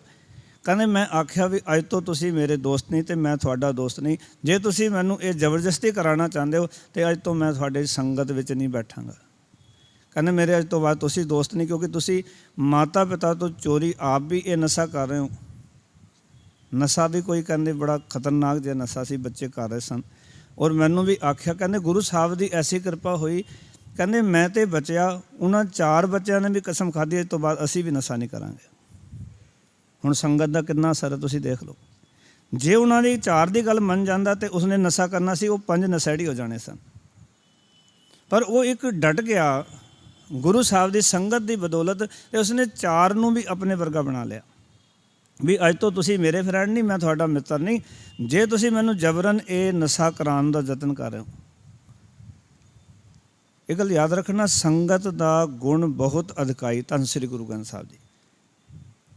ਸੰਗਤ ਦੇ ਕਰਕੇ ਹੀ ਮੈਂ ਫਿਰ ਬੇਨਤੀ ਕਰਾਂ ਕਿ ਸਾਡੇ ਸਾਰਿਆਂ ਵਿੱਚ ਰੱਬ ਬੈਠਾ। ਜਦੋਂ ਤੱਕ ਸਾਡੇ ਅੰਦਰ ਰੱਬ ਇਸ ਖਿਆਲ ਨੂੰ ਸਮਝ ਲਈਏ ਕਿ ਉਦੋਂ ਤੱਕ ਅਸੀਂ ਚੰਗੇ ਜਾਂ ਮੰਦੇ ਕੰਮ ਕਰ ਸਕਦੇ ਹਾਂ। ਮੈਂ ਫਿਰ ਵੀ ਰਿਪੀਟ ਕਰ ਰਿਹਾ ਤਾਂ ਕਿ ਗੱਲ ਤੁਹਾਡੀ ਪਕੜ ਵਿੱਚ ਆ ਜਾਏ, ਕੋਈ ਅਧੂਰੀ ਗੱਲ ਨਾ ਰਹਿ ਜਾਏ, ਤਾਂ ਕਿ ਤੁਹਾਡੇ ਅੰਦਰ ਕੋਈ ਭੰਬਲ ਗੁੱਸਾ ਪੈਦਾ ਹੋ ਜਾਏ। ਪਰ ਜੋ ਕਰਮ ਹੈ ਉਹ ਸੰਗਤ ਅਨੁਸਾਰ ਹੁੰਦਾ ਹੈ। ਕਈ ਵਾਰ ਤੁਸੀਂ ਦੇਖੋ ਕਿ ਮਾਤਾ ਪਿਤਾ ਕੋਲ ਬੱਚੇ ਰਹਿੰਦੇ ਨੇ, ਠੀਕ ਰਹਿੰਦੇ ਨੇ, ਜਦੋਂ ਉਹ ਸਕੂਲ ਕਰਕੇ ਕਾਲਜ ਚਲੇ ਜਾਂਦੇ ਨੇ, ਮਾੜੀ ਸੰਗਤ ਮਿਲ ਜਾਂਦੀ ਹੈ, ਮਾੜੇ ਹੋ ਜਾਂਦੇ ਨੇ। ਕਈ ਵਾਰੀ ਮਾਤਾ ਪਿਤਾ ਕੋਲ ਬਹੁਤ ਚੰਗੇ ਨਹੀਂ ਰਹਿੰਦੇ ਬੱਚੇ, ਕੋਈ ਚੰਗੀ ਸਿੱਖਿਆ ਘਰੋਂ ਨਹੀਂ ਮਿਲਦੀ, ਪਰ ਕਈ ਵਾਰੀ ਅੱਗੇ ਨੌਜਵਾਨ ਬੱਚਿਆਂ ਦੀ ਸੰਗਤ ਬੜੀ ਚੰਗੀ ਮਿਲ ਜਾਂਦੀ ਹੈ ਅਤੇ ਉਹ ਮਾੜੇ ਬੱਚੇ ਵੀ ਚੰਗੇ ਬਣ ਜਾਂਦੇ ਹਨ। ਅੱਗੇ ਨੌਕਰੀ ਕਰਦੇ ਹਨ, ਹੋਰ ਕੋਈ ਚੰਗੇ ਮਿਲ ਗਏ ਅਤੇ ਹੋਰ ਚੰਗੇ ਇਨਸਾਨ ਬਣ ਜਾਂਦੇ ਹਨ। ਇਸ ਕਰਕੇ ਸਾਡੇ ਜਿਹੜੇ ਕਰਮ ਨੇ ਉਹ ਸੰਗਤ ਦੇ ਤਰੀਕੇ ਨਾਲ ਆਉਂਦੇ ਨੇ। ਅਤੇ ਇਸ ਕਰਕੇ ਮਹਾਰਾਜ ਸੱਚੇ ਪਾਤਸ਼ਾਹ ਕਹਿੰਦੇ ਨੇ ਕਿ ਦੇਖ ਤੂੰ ਕਰਮ ਕਰੇ ਤਾਂ ਸੁਚੇਤ ਹੋ ਕੇ ਕਰ। ਕਿਉਂ? ਕਿਉਂਕਿ ਪਰਮਾਤਮਾ ਤੇਰੇ ਅੰਦਰ ਬੈਠਾ ਹੋਇਆ। ਤੇਰੇ ਸਾਹਮਣੇ ਦੋ ਚੀਜ਼ਾਂ ਨੇ, ਅਸ਼ੁਭ ਕਰਮ ਨੇ ਜਾਂ ਸ਼ੁਭ ਕਰਮ ਨੇ। ਵਿਖ ਅੰਮ੍ਰਿਤ ਕਰਤਾਰ ਉਪਾਏ ਨੇ, ਕਿ ਵਿਖ ਅਤੇ ਅੰਮ੍ਰਿਤ ਕਰਤਾਰ ਨੇ ਪੈਦਾ ਕੀਤੇ ਨੇ। ਤੇਰੇ ਵਾਸਤੇ ਦੋ ਚੀਜ਼ਾਂ ਨੇ, ਚੁਣਨਾ ਕੀ ਹੈ ਹੁਣ ਤੇਰੀ ਮਰਜ਼ੀ ਹੈ। ਤੂੰ ਵਿਖ ਨੂੰ ਚੁਣਨਾ ਚਾਹੁੰਦਾ ਜਾਂ ਅੰਮ੍ਰਿਤ ਨੂੰ। ਤੂੰ ਅੰਮ੍ਰਿਤ ਕਾ ਵਪਾਰੀ ਹੋਵੇ, ਕਿਆ ਮਦ ਛੂਛੈ ਭਾਉ ਤੇਰੇ। ਤੇਰੀ ਮਰਜ਼ੀ ਹੈ ਕਿ ਤੂੰ ਅੰਮ੍ਰਿਤ ਦਾ ਵਪਾਰੀ ਹੋਣਾ ਚਾਹੁੰਦਾ ਜਾਂ ਛੂਛੇ ਨਸ਼ੇ ਵਰਤਣਾ ਚਾਹੁੰਦਾ, ਇਹ ਤੇਰੀ ਮਰਜ਼ੀ ਹੈ। ਗੁਰੂ ਗ੍ਰੰਥ ਸਾਹਿਬ ਜੀ ਮਹਾਰਾਜ ਕਹਿੰਦੇ ਨੇ। ਇਸ ਕਰਕੇ ਮਹਾਰਾਜ ਜੀ ਕਹਿਣ ਲੱਗੇ ਇਹ ਗੱਲ ਪੱਕੀ ਕਰ ਲਈਏ, ਕਹਿੰਦੇ ਪਰਮਾਤਮਾ ਜਦੋਂ ਤੱਕ ਸਾਡੇ ਅੰਦਰ ਬੈਠਾ ਹੋਇਆ ਅਸੀਂ ਉਹਨਾਂ ਚਿਰ ਕਰਮ ਕਰਨੇ ਨੇ। ਅਤੇ ਉਹ ਕਰਮ ਸ਼ੁਭ ਜਾਂ ਅਸ਼ੁਭ ਕਰਮ ਜਦੋਂ ਅਸੀਂ ਕਰਦੇ ਹਾਂ ਅਤੇ ਸਮਝ ਕੇ ਪਰਮਾਤਮਾ ਜਦੋਂ ਤੱਕ ਬੈਠਾ ਉਦੋਂ ਤੱਕ ਕਰਮ ਕਰਵਾ ਰਿਹਾ। ਪਰਮਾਤਮਾ ਦੀ ਜੋਤ ਨਿਕਲ ਗਈ। ਉਸ ਤੋਂ 1 ਮਿੰਟ ਪਹਿਲਾਂ ਖਿਆਲ ਆਇਆ ਮੈਂ ਹੁਣ ਚੰਗੇ ਕੰਮ ਕਰਨੇ ਨੇ, ਕੀ ਮੈਂ ਕਰ ਸਕਦਾ? ਮੈਨੂੰ ਖਿਆਲ ਆਇਆ 1 ਮਿੰਟ ਪਹਿਲਾਂ ਕਿ ਮੈਂ ਹੁਣ ਜੀਵਨ 'ਚ ਮਾੜੇ ਕੰਮ ਛੱਡ ਦੇਣੇ। ਕਈ ਵਾਰੀ ਤੁਹਾਡੇ ਮਨ 'ਚ ਵੀ ਖਿਆਲ ਆਉਂਦਾ ਹੋਏਗਾ ਵੀ ਹੁਣ ਜਿਹੜੇ ਕੰਮ ਕੀਤੇ ਨੇ ਅੱਜ ਤੋਂ ਬਾਅਦ ਨਹੀਂ ਕਰਨੇ। ਅਤੇ ਪਤਾ ਥੋੜ੍ਹੀ ਹੈ ਕਿ ਅਗਲੇ ਖੇਨੀ ਸਾਡੇ ਪ੍ਰਾਣ ਨਿਕਲ ਜਾਣ। ਮਨ ਦੇ ਵਿੱਚ ਖਿਆਲ ਤਾਂ ਪੈਦਾ ਹੋ ਗਿਆ ਵੀ ਹੁਣ ਮੈਂ ਚੰਗੇ ਕੰਮ ਕਰਨੇ ਨੇ, ਪਰ ਅਗਲੇ ਪਲ ਦਾ ਪਤਾ ਨਹੀਂ ਕਿ ਆਪਾਂ ਚੰਗੇ ਕੰਮ ਕਰ ਸਕਦੇ, ਨਹੀਂ ਕਰ ਸਕਦੇ। ਕਿਉਂ? ਜਦੋਂ ਤੱਕ ਰੱਬ ਦੀ ਜੋਤ ਹੈ ਉਹਨਾਂ ਚਿਰ ਤੱਕ ਅਸੀਂ ਕੰਮ ਕਰ ਸਕਦੇ। ਇਸ ਕਰਕੇ ਮੈਂ ਕਹਿੰਦਾ ਤਿੰਨ ਪ੍ਰਭ ਕੀਨੇ ਤਿੰਨ ਪ੍ਰਭ ਆਪ। ਮਹਾਰਾਜ ਆਖਣ ਲੱਗੇ ਪ੍ਰਭੂ ਨੇ ਆਪ ਹੀ ਕੀਤੇ ਹਨ। ਪਾਓ ਕਿ ਪਰਮਾਤਮਾ ਕਿਉਂਕਿ ਅੰਦਰ ਆਪ ਬੈਠਾ ਹੋਇਆ, ਪਰਮਾਤਮਾ ਦੀ ਜੋਤ ਹੈ। ਇਸ ਕਰਕੇ ਜੋ ਵੀ ਕਰਮ ਕਰ ਰਹੇ ਹਨ ਪਰਮਾਤਮਾ ਦੀ ਹੋਂਦ ਵਿੱਚ ਸਾਰੇ ਕਰਮ ਹੋ ਰਹੇ ਹਨ। ਇਸ ਕਰਕੇ ਚੰਗੇ ਜਾਂ ਮੰਦੇ ਕੰਮ ਕਹਿੰਦੇ ਪਰਮਾਤਮਾ ਆਪ ਹੀ ਬੈਠ ਕੇ ਤੇਰੇ ਜੀਵਨ ਵਿੱਚ ਵਰਤਾਰਾ ਵਰਤ ਰਿਹਾ ਅਤੇ ਚੰਗੇ ਜਾਂ ਮਾੜੇ ਕੰਮ ਕਰ ਰਹੇ ਆ। ਇਸ ਕਰਕੇ ਗੁਰੂ ਨੇ ਸਾਰੀ ਜੋ ਵਿਚਾਰ ਸਾਨੂੰ ਦੱਸੀ ਹੈ ਨਾ, ਉਹ ਸੰਗਤ ਦੀ ਦੱਸੀ ਵੀ ਸੰਗਤ ਵਿੱਚ ਆਈਏ। ਗੁਰੂ ਸਾਹਿਬ ਜੀ ਦੀ ਸੰਗਤ ਸਦਕਾ, ਗੁਰੂ ਸਾਹਿਬ ਜੀ ਦੀ ਬਾਣੀ ਦੇ ਸਦਕਾ, ਪੂਰਵਲੇ ਕਰਮਾਂ ਦੇ ਕਿਤੇ ਕੀਤੇ ਹੋਏ ਚੰਗੇ ਕੰਮ ਤੁਹਾਡੇ ਕਿਤੇ ਅੰਕੁਰ ਫੁੱਟ ਪਿਆ ਅਤੇ ਤੁਸੀਂ ਚੰਗੇ ਪਾਸੇ ਲੱਗ ਜਾਓਗੇ। ਕਿਉਂਕਿ ਪੂਰਵ ਕਰਮ ਅੰਕੁਰ ਜਬ ਪ੍ਰਗਟਿਓ ਭੇਟਿਓ ਪੁਰਖ ਰਸਕ ਬੈਰਾਗੀ। ਕੋਈ ਬੈਰਾਗੀ ਰੂਹ ਸਾਨੂੰ ਮਿਲ ਜਾਏ, ਕੋਈ ਗੁਰੂ ਸਾਹਿਬ ਜੀ ਦੀ ਕਿਰਪਾ ਹੋਏ, ਕੋਈ ਚੰਗਾ ਕੀਤਾ ਹੋਇਆ ਦਾਨ ਪੁੰਨ ਧਰਮ ਕਰਮ, ਕੋਈ ਕਰਮ ਸਾਡਾ ਪ੍ਰਗਟ ਹੋ ਜਾਏ। ਯਾਦ ਰੱਖਣਾ ਕੋਈ ਚੰਗਾ ਕਰਮ ਕਦੋਂ ਕਿਸ ਰੂਪ 'ਚ ਪ੍ਰਗਟ ਹੁੰਦਾ ਸਾਨੂੰ ਇਹ ਗੱਲ ਵੱਖਰੀ ਹੈ, ਉਹਨਾਂ ਕੰਮਾਂ ਦਾ ਪਤਾ ਨਹੀਂ ਲੱਗਦਾ। ਪਰ ਉਸ ਦੀ ਇਹ ਖੇਡ ਹੈ ਪਰਮਾਤਮਾ ਦੀ ਕਿ ਉਹ ਜਿਹੜੇ ਕਰਮ ਜਦੋਂ ਪ੍ਰਗਟ ਹੁੰਦੇ ਨੇ ਤਾਂ ਫਿਰ ਅਸੀਂ ਸ਼ੁਭ ਕਰਮਾਂ ਵੱਲ ਪ੍ਰੇਰਿਤ ਹੁੰਦੇ ਹਾਂ ਅਤੇ ਚੰਗੇ ਕੰਮ ਕਰਦੇ ਹਾਂ। ਪਰ ਇਹ ਨਹੀਂ ਵੀ ਜੇ ਚੰਗੇ ਕੰਮ ਕਰ ਰਹੇ ਹਾਂ ਅਤੇ ਉਸ ਦਾ ਹੰਕਾਰ ਕਰੀਏ। ਅਗਲੇ ਪੰਕਤੀਆਂ ਇਹੀ ਨੇ, ਕਹਿੰਦੇ ਪਸ ਆਪਨ ਹੋ ਕਰੈ। ਮਹਾਰਾਜ ਕਹਿੰਦੇ ਨੇ ਪਰ ਹੈਰਾਨੀ ਦੀ ਗੱਲ ਹੈ, ਕਹਿੰਦੇ ਮੂਰਖ ਮਨੁੱਖ ਮਾਣ ਕਰਦਾ ਕਿ ਮੈਂ ਕਰਦਾ। ਦੇਖੋ ਨਾ ਆਪਾਂ ਕੋਈ ਚੰਗਾ ਕੰਮ ਕਰੀਏ ਨਾ ਅਤੇ ਅਸੀਂ ਕਹਾਂਗੇ ਵੀ ਇਹ ਕੰਮ ਮੈਂ ਕੀਤਾ। ਕੋਈ ਵੀ ਚੰਗਾ ਕੰਮ ਕਰਦੇ ਹਾਂ, ਝਾੜੂ ਮਾਰੀਏ ਦੇਖੋ ਅਸੀਂ ਮਾਰੀ ਹੈ, ਅਸੀਂ ਸੇਵਾ ਇਹ ਅਸੀਂ ਕੀਤੀ ਹੈ, ਇਹ ਚੰਦੋਆ ਸਾਹਿਬ ਅਸੀਂ ਭੇਟਾ ਕੀਤਾ, ਦੇਖੋ ਇਹ ਜਿਹੜੀ ਚੀਜ਼ਾਂ ਅਸੀਂ ਕੀਤੀਆਂ ਨੇ। ਜੋ ਵੀ ਅਸੀਂ ਚੰਗੇ ਕੰਮ ਕਰਦੇ ਹਾਂ ਉਸ ਨੂੰ ਕਹਿੰਦੇ ਮੈਂ ਕੀਤਾ। ਮਰ ਕਹਿੰਦੇ ਦੇਖੋ ਪਸ਼ੂ ਬਿਰਤੀ ਦੇਖੋ, ਬੰਦੇ ਦੀ ਮੂਰਖਤਾ ਵੇਖੋ, ਜੋ ਇਹ ਕਰ ਰਿਹਾ ਹੈ ਚੰਗੇ ਕਰਮ ਅਤੇ ਕਹਿੰਦਾ ਮੈਂ ਕੀਤਾ। ਇਹ ਸਾਡੀ ਹਾਲਤ ਹੈ ਸਾਰਿਆਂ ਦੀ ਕਿ ਚੰਗੇ ਕਰਮ ਦੀ ਮੋਹਰ ਬੰਦਾ ਲਾ ਲੈਂਦਾ ਹੈ। ਕੀਤੇ ਕੋ ਮੇਰੇ ਸਮਾਨੈ ਕਰਨਹਾਰ ਤਰਨ ਜਾਣੈ। ਜੋ ਚੰਗਾ ਕਰ ਰਿਹਾ ਆਪਣੇ ਕੀਤੇ ਨੂੰ ਸੁਮੇਰ ਪਰਬਤ ਜਿੱਡਾ ਵੱਡਾ ਸਮਝਦਾ ਅਤੇ ਕਰਨਹਾਰ ਪਰਮਾਤਮਾ ਨੂੰ ਤਿੱਲੇ ਜਿੰਨਾ ਸਮਝਦਾ, ਛੋਟਾ ਸਮਝਦਾ। ਪਰ ਮਹਾਰਾਜ ਕਹਿਣ ਲੱਗੇ ਦੇਖ ਤੂੰ ਹੋਂ ਤਾਂ ਕਰ ਰਿਹਾ ਹੈ ਕੰਮ ਕਰਕੇ, ਪਰ ਸੱਚ ਤਾਂ ਇਹ ਹੈ ਕਹਿੰਦੇ ਨਾਨਕ ਬਿਨ ਹਰ ਕਹਾਂ ਕਮਾਤ। ਹੈ ਨਾਨਕ ਕਹਿੰਦੇ ਨੇ ਪ੍ਰਭੂ ਦੀ ਪ੍ਰੇਰਨਾ ਤੋਂ ਬਿਨਾਂ ਜੀਵ ਕੁਛ ਵੀ ਨਹੀਂ ਕਰ ਸਕਦਾ। ਜੇ ਤੂੰ ਚੰਗੇ ਕੰਮ ਕੀਤੇ ਨਾ ਤਾਂ ਪ੍ਰਭੂ ਨੇ ਪ੍ਰੇਰਨਾ ਤੈਨੂੰ ਦਿੱਤੀ, ਸਬਬ ਬਣਿਆ ਨਾ ਜੀਵਨ ਦੇ ਅੰਦਰ। ਦੇਖੋ ਨਾ ਕੋਈ ਪ੍ਰੇਰਨਾ ਹੀ ਅੰਦਰੋਂ ਬਣਦੀ ਹੈ, ਅੰਦਰੋਂ ਕੋਈ ਖਿਆਲ ਉਪਜਦਾ, ਉਹ ਖਿਆਲ ਪ੍ਰੇਰਨਾ ਦਿੰਦਾ। ਜਿੱਦਾਂ ਦਾ ਖਿਆਲ ਉਪਜੇਗਾ ਉੱਦਾਂ ਦੀ ਪ੍ਰੇਰਨਾ ਮਿਲੇਗੀ, ਉੱਦਾਂ ਦੇ ਕਰਮ ਲੱਗ ਜਾਵਾਂਗੇ। ਅੰਦਰੋਂ ਖਿਆਲ ਪੈਦਾ ਹੁੰਦਾ ਨਾ। ਜੇ ਆਪਾਂ ਚੰਗੀ ਸੰਗਤ ਕਰਦੇ ਹਾਂ ਅਤੇ ਚੰਗੇ ਖਿਆਲ ਪੈਦਾ ਹੁੰਦੇ ਨੇ, ਚੰਗੇ ਕਰਮ ਕਰਨ ਲੱਗ ਪੈਂਦੇ ਹਾਂ। ਮਾੜੀ ਸੰਗਤ ਕਰਦੇ ਹਾਂ, ਮਾੜੇ ਖਿਆਲ ਪੈਦਾ ਹੁੰਦੇ ਨੇ, ਮਾੜੇ ਕਰਮ ਕਰਨ ਲੱਗ ਜਾਂਦੇ ਹਾਂ। ਇਸ ਕਰਕੇ ਮਹਾਰਾਜ ਕਹਿੰਦੇ ਜੇ ਕੋਈ ਚੰਗਾ ਕਰਮ ਹੀ ਕਰ ਰਿਹਾ ਭਾਈ ਅਤੇ ਹਰੀ ਤੋਂ ਬਿਨਾਂ ਕੁਛ ਵੀ ਨਹੀਂ ਕਰ ਸਕਦਾ। ਪਰ ਤੂੰ ਚੰਗੇ ਕੰਮ ਕਰਕੇ, ਸ਼ੁਭ ਕਰਮ ਕਰਕੇ ਕਹਿੰਦਾ ਇਹ ਕਰਮ ਮੈਂ ਕੀਤਾ। ਜੇ ਮੈਂ ਨਾ ਹੁੰਦਾ ਤਾਂ ਇਹ ਹੋਣਾ ਹੀ ਨਹੀਂ ਸੀ। ਬਹੁਤੀ ਵਾਰੀ ਐਸਾ ਵੀ ਹੁੰਦਾ। ਪਰ ਮਾਲਕ ਕਹਿੰਦੇ ਨਹੀਂ ਭਾਈ, ਜੋ ਕੁਝ ਤੂੰ ਚੰਗਾ ਕਰ ਰਿਹਾ ਤੇ ਇਹ ਤੇਰੀ ਮੂਰਖਤਾ ਹੈ, ਇਹ ਤੇਰਾ ਪਸ਼ੂਪਣਾ ਹੈ, ਕਿਉਂਕਿ ਹਰੀ ਤੋਂ ਬਿਨਾਂ ਤੂੰ ਕੁਛ ਵੀ ਨਹੀਂ ਕਰ ਸਕਦਾ। ਸਭ ਕੁਝ ਪਰਮਾਤਮਾ ਕਰਾ ਰਿਹਾ, ਕਿਉਂਕਿ ਪਰਮਾਤਮਾ ਜਦੋਂ ਤੱਕ ਬੈਠਾ ਹੈ ਉਦੋਂ ਤੱਕ ਕਰਮ ਕੀਤੇ ਜਾ ਰਹੇ ਨੇ। ਇਸ ਕਰਕੇ ਯਤਨ ਕਰੀਏ ਜੀਵਨ ਦੇ ਵਿੱਚ, ਜਦੋਂ ਆਪਾਂ ਕੋਈ ਸ਼ੁਭ ਕਰਮ ਕਰੀਏ ਤੇ ਇਹ ਮੋਹਰ ਨਾ ਲਾਈਏ ਕਿ ਇਹ ਪਾਠ ਮੈਂ ਕੀਤਾ ਹੈ, ਮੈਂ 2 ਸੁਖਮਨੀ ਸਾਹਿਬ ਦੇ ਪਾਠ ਕਰ ਲੈਂਦਾ ਜੀ, ਮੈਂ ਬੜਾ ਸਹਿਜ ਪਾਠ ਕਰ ਲੈਂਦਾ ਨਾ। ਉਦੋਂ ਕਹੀਏ ਸੱਚੇ ਪਾਤਸ਼ਾਹ ਤੂੰ ਕਰਾਨਾ, ਜਾਂ ਇਹ ਕਹੀਏ ਵੀ ਗੁਰੂ ਸਾਹਿਬ ਜੀ ਮੇਰੇ ਕੋਲੋਂ ਇਹ ਕਰਾ ਲੈਂਦੇ ਹਨ। ਵੈਸੇ ਤਾਂ ਮੈਂ ਕਈ ਵਾਰ ਸਮਝਦਾ ਇਹ ਗੱਲਾਂ ਦੱਸਣ ਦੀ ਲੋੜ ਵੀ ਕੀ ਹੈ ਕਿਸੇ ਨੂੰ, ਵੀ ਮੈਂ 2 ਸੁਖਮਨੀ ਸਾਹਿਬ ਦੇ ਪਾਠ ਕੀਤੇ, ਮੈਂ ਇਤਨਾ ਸਹਿਜ ਪਾਠ ਕਰ ਲੈਂਦਾ, ਮੈਂ ਇਤਨਾ ਸਿਮਰਨ ਕਰ ਲੈਂਦਾ, ਕਿਉਂਕਿ ਇਹ ਸਾਰੀਆਂ ਚੀਜ਼ਾਂ ਦੱਸਣ ਵਾਸਤੇ ਨਹੀਂ, ਆਪਣੇ ਵਾਸਤੇ ਨੇ। ਇਹ ਐਡ ਵਾਸਤੇ ਤਾਂ ਹੈ ਨਹੀਂ ਵੀ ਆਪਣੀ ਐਡ ਕਰੀਏ ਵੀ ਅਸੀਂ ਦੇਖੋ ਇਤਨੇ ਮਹਾਨ। ਇਹ ਤਾਂ ਇਹੀ ਗੱਲ ਹੋਏਗੀ ਨਾ, ਜੇ ਆਪਣੀ ਗੱਲ ਆਪਾਂ ਕਰਦੇ ਤਾਂ ਆਪਣੀ ਐਡ ਕਰਨ ਵਾਲੀ ਗੱਲ ਹੋਗੀ ਵੀ ਮੈਂ ਕਿਤਨਾ ਮਹਾਨ ਇਨਸਾਨ ਹਾਂ, ਦੇਖੋ ਮੈਂ ਇਤਨਾ ਪਾਠ ਪੂਜਾ ਕਰਦਾ। ਪਰ ਉਹ ਪਾਠ ਪੂਜਾ ਸਾਡੀ ਆਤਮਾ ਦੀ ਖੁਰਾਕ ਹੈ। ਦੇਖੋ ਨਾ, ਹੈਰਾਨੀ ਦੀ ਗੱਲ ਕਿ ਬੰਦਾ ਧਨ ਕਮਾਉਂਦਾ, ਕਿਸੇ ਨੂੰ ਦੱਸਦਾ ਕਿੰਨਾ ਧਨ ਕਮਾਉਂਦਾ। ਦੁਨਿਆਵੀ ਧਨ ਕਮਾਏ ਨਾ, ਉਹਨੂੰ ਪੁੱਛੋ ਵੀ, ਬਹੁਤੇ ਲੋਕ ਤਾਂ ਪੁੱਛੇ ਤਨਖਾਹ ਕੀ ਹੈ ਜੀ, ਬਸ ਕੰਮ ਚੱਲੀ ਜਾਂਦਾ, ਉਹ ਦੱਸਦੇ ਨਹੀਂ ਕਦੀ ਵੀ। ਖਾਸ ਕਰਕੇ ਵੱਡੀਆਂ ਤਨਖਾਹਾਂ ਹੋਣ ਨਾ, ਕਦੀ ਨਹੀਂ ਦੱਸਣਗੇ ਵੀ ਸਾਡੇ ਕੋਲ 5 ਲੱਖ ਦੀ ਤਨਖਾਹ, 4 ਲੱਖ ਤਨਖਾਹ, ਉਹ ਨਹੀਂ ਦੱਸਣਗੇ ਕਿ ਵੀ ਗੁਜ਼ਾਰਾ ਚੱਲੀ ਜਾਂਦਾ ਜੀ। ਫਿਰ ਅਸੀਂ ਜਦੋਂ ਧਾਰਮਿਕ ਕਰਮ ਕਰਨੇ, ਫਿਰ ਕਿਉਂ ਅਸੀਂ ਉਜਾਗਰ ਕਰਦੇ ਉਹਨਾਂ ਨੂੰ? ਅਸੀਂ ਸੰਸਾਰੀ ਕੰਮ ਕਰੀਏ ਤੇ ਅਸੀਂ ਲੁਕੋ ਕੇ ਰੱਖਦੇ ਹਾਂ। ਅਸੀਂ ਕੋਈ ਘਰ 'ਚ ਸੋਨਾ ਰੱਖਿਆ ਹੋਵੇ, ਕਿਸੇ ਨੂੰ ਦੱਸਦੇ? ਕਿਸੇ ਨੂੰ ਨਹੀਂ ਦੱਸਦੇ। ਕਿਤਨਾ ਸੋਨਾ ਸਾਡੇ ਘਰ 'ਚ ਪਿਆ, ਸਾਡੇ ਘਰ 'ਚ ਕਿਤਨੇ ਪੈਸੇ ਨੇ, ਅਸੀਂ ਕਿਸੇ ਨੂੰ ਨਹੀਂ ਦੱਸਿਆ ਹੋਏਗਾ। ਪਰ ਚੰਗੇ ਕੰਮ ਅਸੀਂ ਸਭ ਨੂੰ ਦੱਸਦੇ ਫਿਰਦੇ ਹਾਂ। ਇਹ ਸਾਡੇ ਅੰਦਰ ਦੀ ਬਿਰਤੀ ਹੈ ਮਨੁੱਖ ਦੀ। ਅਤੇ ਮਹਾਰਾਜ ਕਹਿੰਦੇ ਇਹ ਬਿਰਤੀ ਕੀ ਹੈ?